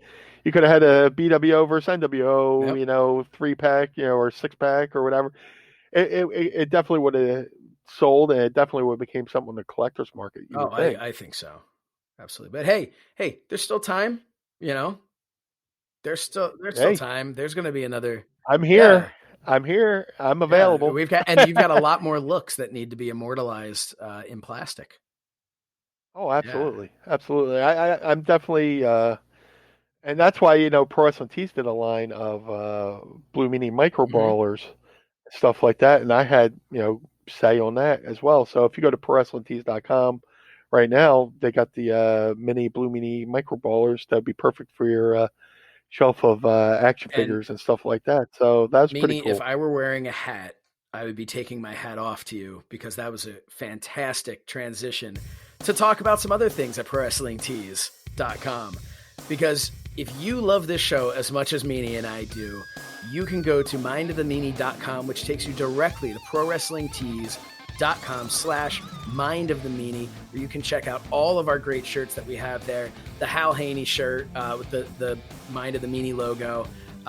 We've got the I Hate Mustaches shirt, we're a big fan of. We're talking about the Fiddlestick shirt, which isn't there yet, but I'm gonna start pushing for that. We've got Meanie Mania, all these great shirts that are on there. Don't fact check me. Shirts that you can wear if you're a wrestling fan, not a wrestling fan. People would love them no matter what. So you can go to Pro Wrestling Tees for that, /Mind of the Meanie, mindofthemeanie.com. But also, Meanie, did you have something to add? And don't forget our brand new Pod Squad. Oh my God! Listen to me, just completely forgetting this. Yes, the Pod Squad. That is our newest shirt. It happened last week. We talked about it. We had this idea. We're going to call you guys the Pod Squad because you deserve a name other than just fans of our podcast, because we appreciate so much all of the support that you're showing. And if you want to show your support of our show while we're showing our support of you follow all that, you can... Pod Squad works a lot better than people who like our show. We're going to have that t-shirt. I'm a guy who likes Mind of the Meanie, the podcast. But go to mindofthemeanie.com, ProWrestlingTees.com /mindofthemeanie, and get that brand new Pod Squad shirt. It is made to look like the old Job Squad shirt, but in beautiful Meanie blue. Big fan of that shirt. Thank you, Meanie, for reminding me. But if you're a fan of the Blue Meanie in general and the BWO, make sure that you go to ProWrestlingTees.com /Blue Meanie and check out Meanie's gear. Meanie, tell us a little bit about some of the stuff you have over there. If you go over to ProWrestlingTees.com /Blue Meanie, we got the highest selling t-shirt in ECW history, baby. The BWO shirt. We got several shirts that I helped design, Mrs. Meanie helped design. My favorite shirt that Mrs. Meanie did was the Hello Meanie shirt in the theme of Hello Kitty. which all the fans seem to be. That seems to be a good seller there. She did. Yeah, it's also a tribute to Miss Mama Meanie too. So a lot of people don't know that, but if you get the Hello Meanie shirt, that's a nod to Mrs. Meanie and Mama Meanie. So there's also a great shirt. Speaking of wrestling and all that stuff, where it's a photo of a TV screen that says "Wrestling exists outside your TV," which, because I find myself, having been released from WWE, people think if you're now on WWE TV, they have this weird notion that you quit wrestling altogether. So there's a shirt on there that, wrestling exists outside your TV. There's a whole nother world of professional wrestling. So that's another one of my favorite shirts over at ProWrestlingTees.com/Blue Meanie, where you can get the BWO shirt, you can get the Blue Meanie Micro Brawler. I even have BWO guitar picks because I am a huge music fan, and I'm a big geek for collecting guitar picks. So I was like, man, what wrestler, would have a guitar pick? So I went and got the BWO guitar pick made, which they sell at ProWrestlingTees.com/Blue Meanie. Awesome. And then if you can't get enough of shirts having to do with our show, you can go to SoSaysShernoff.com, get some of my sarcasm as my superpower t-shirts or hoodies, or we have mugs and all kinds of random stuff over there. Again, a lot of things that have nothing to do with wrestling, because I've always been a fan of being able to wear shirts that's just merchandise that everybody can love and enjoy. But of course, we can't not mention Collar and Elbow. The BWO has taken over Collar and Elbow brand. You can go to collarandelbowbrand.com. This is the wrestling brand. Get all of their creative shirts over there. Use the coupon code MEANIE and save 10%. Why wouldn't you go over there? When you're done going to all the other ones we just told you to go to, you go to Collar and Elbow. What we give you is variety. Yes. We're saying go to all these different sites, but hey, man, check them out. See what you like. Wear it. Everything you do helps support and also the show.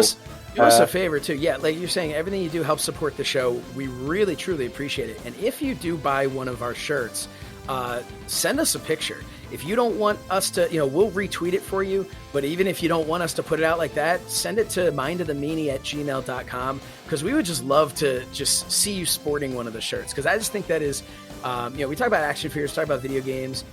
T-shirts have become such a huge thing. I was always a big collector of wrestling T-shirts, and it's very, very flattering, the idea that people are picking up these shirts and wearing something supporting a podcast that's basically just you and I chatting for a couple of hours.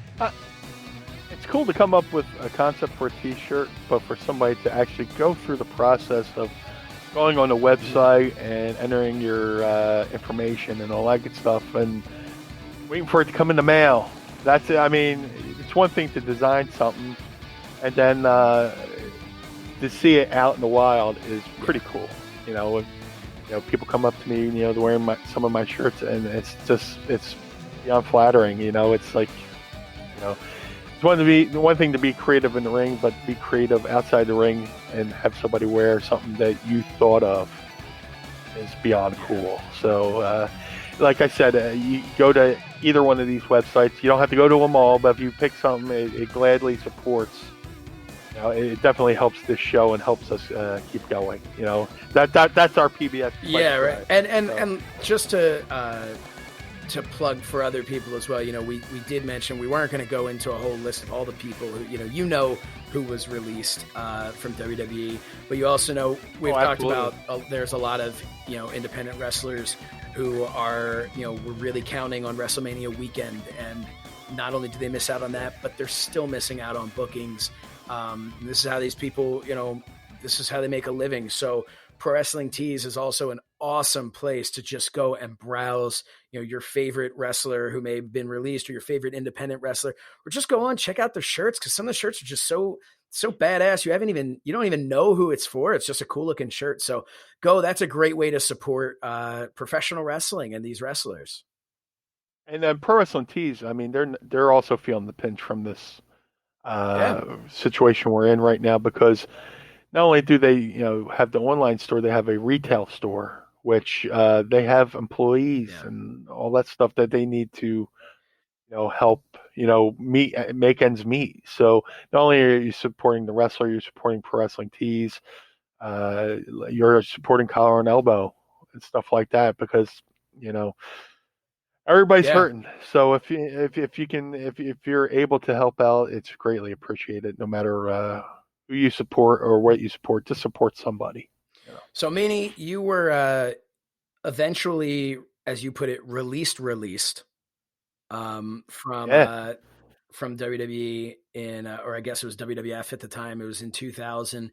Were you released before or after the video game came out? We did the video game. The video game came out. My timeline is a little blurry. I think the game came out, and I was still WWE. My last TV I went to was Survivor Series. Okay. In I want to say 2000, or no, it might have been it was Survivor Series '99. I was advertised to be teaming with Big Show, and I think Kai and Tai. And the deal was Big Show didn't want tag partners. He wanted to take on everybody by himself. So he beat us up in the locker room before, and we didn't actually get to have a match there. But Survivor Series and that subsequent Monday Night Raw taping, or live Monday Night Raw, was my last time at TV. And then I sat out for a little bit, where I went and did some shows, and they're like, some indie shows, and they called me while I was in the show. Oh, we won't need you at TV this weekend. I was like, oh, all right, well, But then I'm at home and just trying to figure out what to do. I'm sending emails, pitching ideas, stuff like that. And they call Bruce Pritchard calls and says, we just started this new developmental system called Memphis Championship Wrestling. We'd like you to go down there and try something new. Let's reinvent you. Because at the time I had lost 160 pounds. I went from 390, 380 down to 240. Yeah. I had drastically changed my look. Again, I was trying to find something new to do and stuff like that. And like I said, at the time, I was big. Band at the time was like Smash Mouth, and there was a movie called Swingers.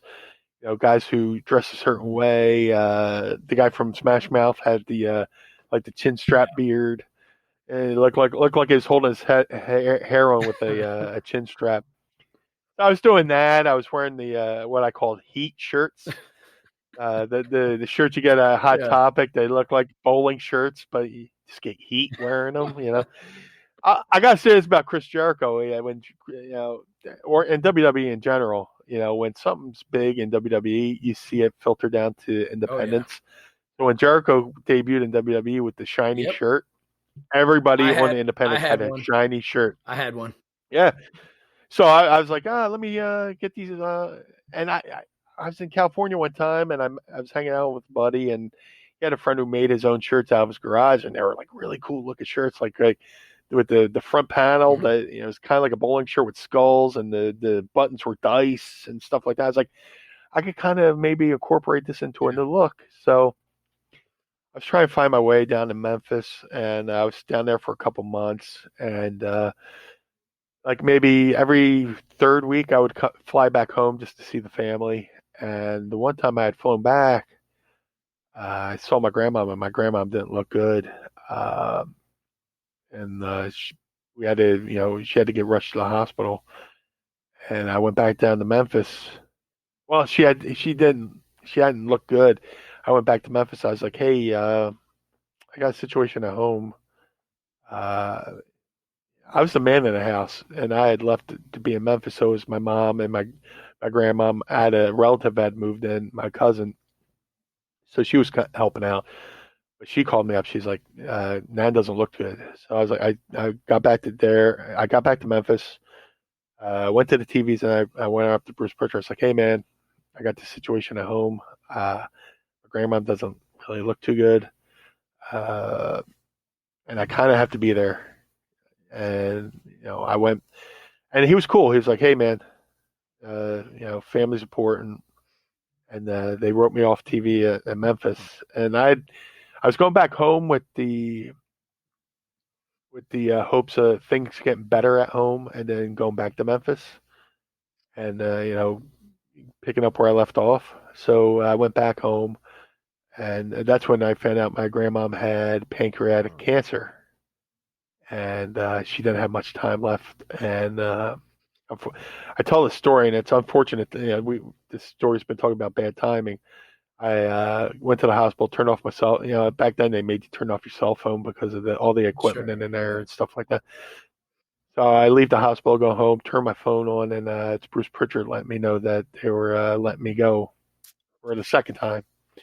And no ill will towards Bruce Pritchard. No ill will.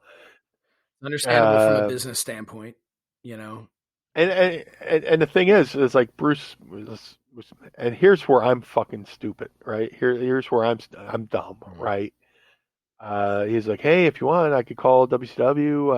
I know JJ Dillon, all that stuff. I was like, I was so focused on my grandmom and family. I was like, you know what? I appreciate that, but let me take care of my family here and stuff like that. And I'd also been thinking of, this is a chance I could go back to ECW and be closer to home.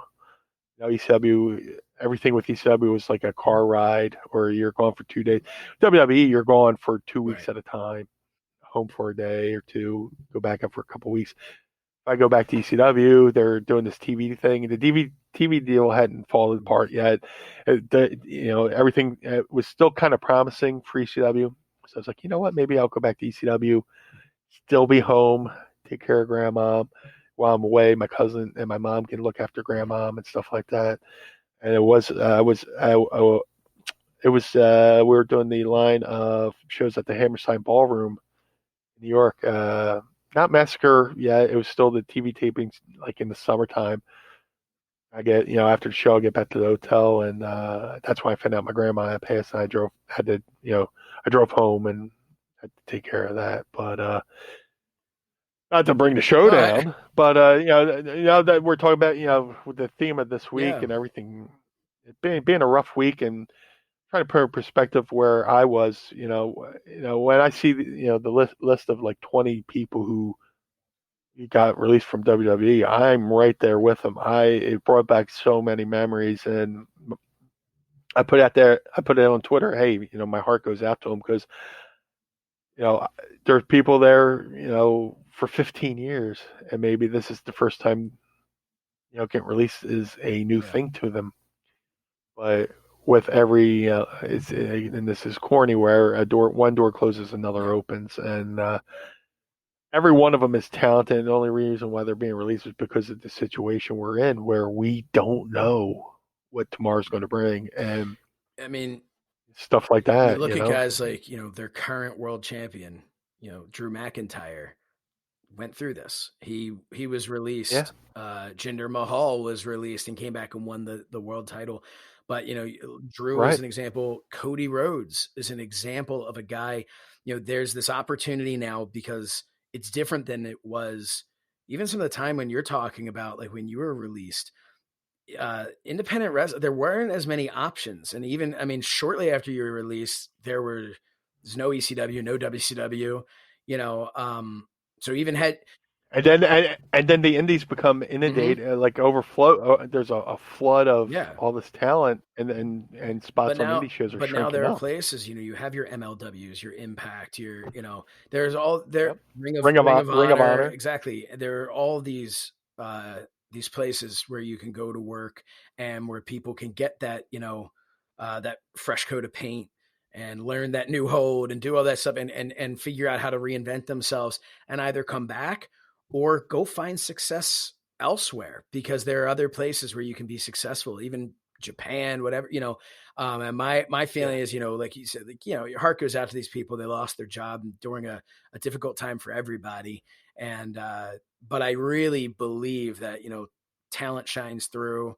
I think that's something that has been proven with you, you being an MLW for that appearance where, you making your appearance with Ring of Honor. They're not nobody's dusting off a guy that no one remembers and no one cares about and saying, oh yeah, why don't we put them as a surprise? Because nobody cares. Right. But when the Blue Meanies music hits and Blue Meanie comes out, that's there's it speaks to, again, it's the talent. The talent rises to the top, talent finds its place, and there is life after something that may have felt like the top. So I think these guys, you put it in great perspective, and it's not us talking about it, it's not as salacious as some people might like for us to just be like, well, this guy, Right. why was this guy released, and this guy, can he do this, and what kind of behind the scenes heat does he have? But the reality is, and the thing is, everybody, it's easy to hate Vince. WWE has always been the bad guy. Vince McMahon's always been the villain. As far as I can remember, as being back a fan, WWE's always been bad guy company or whatever.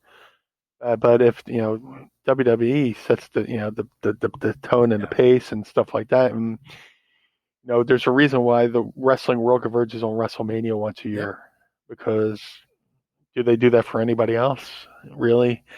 So I know it. I'm being a homer here, or whatever, but I've been through this situation.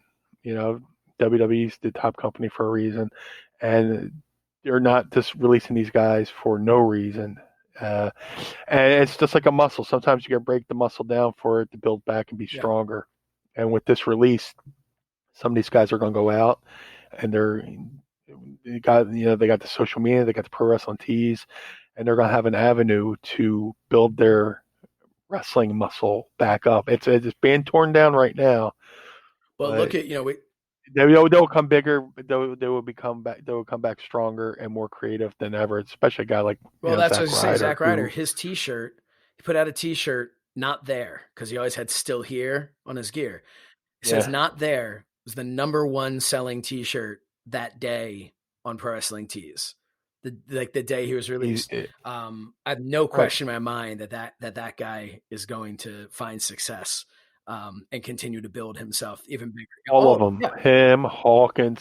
Him and Hawkins will be amazing no matter where they go. I have no doubt they'll probably up. Everybody, that's the thing. Everybody's like, oh, they'll go to AEW. AEW can't take.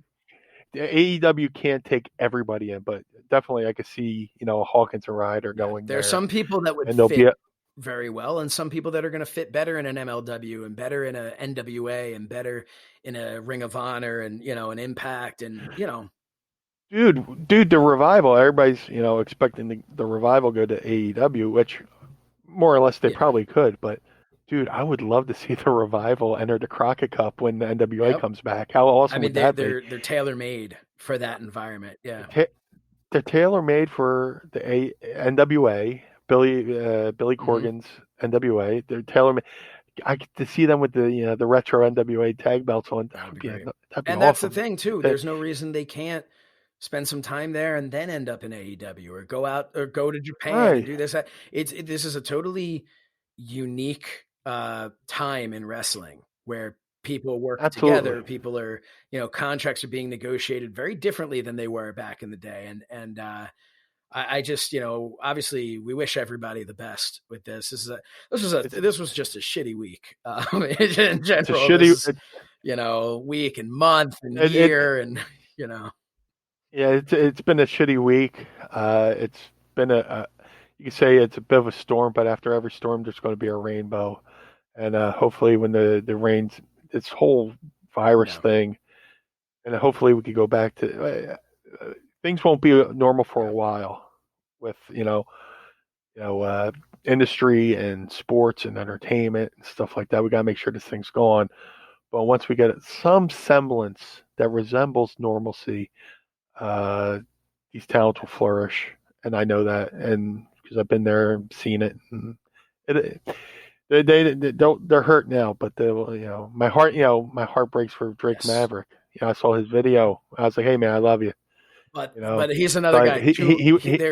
He has too much talent to not land on his feet. He'll land on and just because they're released now doesn't mean the WWE can't bring them back. And that's This is just to stop the bleeding, and I'm not going to go into WWE's financials because I don't know, and anybody who pretends to know WWE's financials is just spitballing.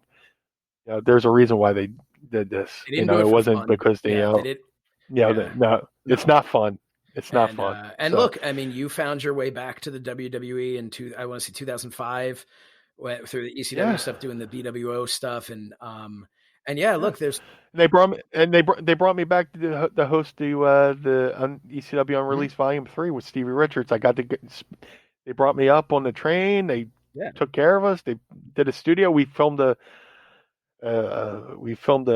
special that didn't air, but they still invested time and money into us and stuff like that. So you can always go back. That has been proven. I mean, you look at any and across the board, so many people over this last year. You could look at the WWE alone. You can look at AEW and see Jake the Snake Roberts back he has not been in a prime spot like that in decades, literally decades.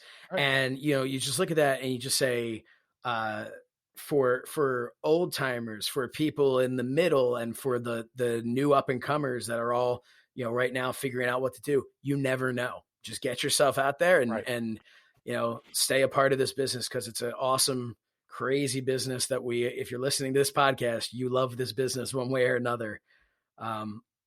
Any final thoughts for the episode? This was a little more down, I think, than previous episodes. Well, but it was it's been a crazy week in the world of wrestling.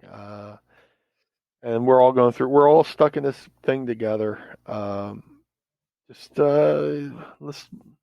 stay home, stay put. Let's get this thing over with. Let's stay safe. Let's just enjoy wrestling. Let's not overthink it. A lot of people, it might be hard to enjoy wrestling because some of your favorite talent has been let go, but see what WWE's offering, see what AEW's offering, see what Ring of Honor has. I mean, there's so many different things so many different promotions out there. Go out there, Pro Wrestling Tees, buy a shirt, support a wrestler, support a company. These companies have stores, like Ring of Honor has a store, MLW has a store, AEW has a store, WWE has a store, Pro Wrestling Tees. There's Collar and Elbow. If you can financially afford to support somebody. I know a lot of people are out there hurting, and you know what? But if you can't financially support, there's still ways to support. You can retweet a link to someone's Pro Wrestling Tees. You can this is a novel idea.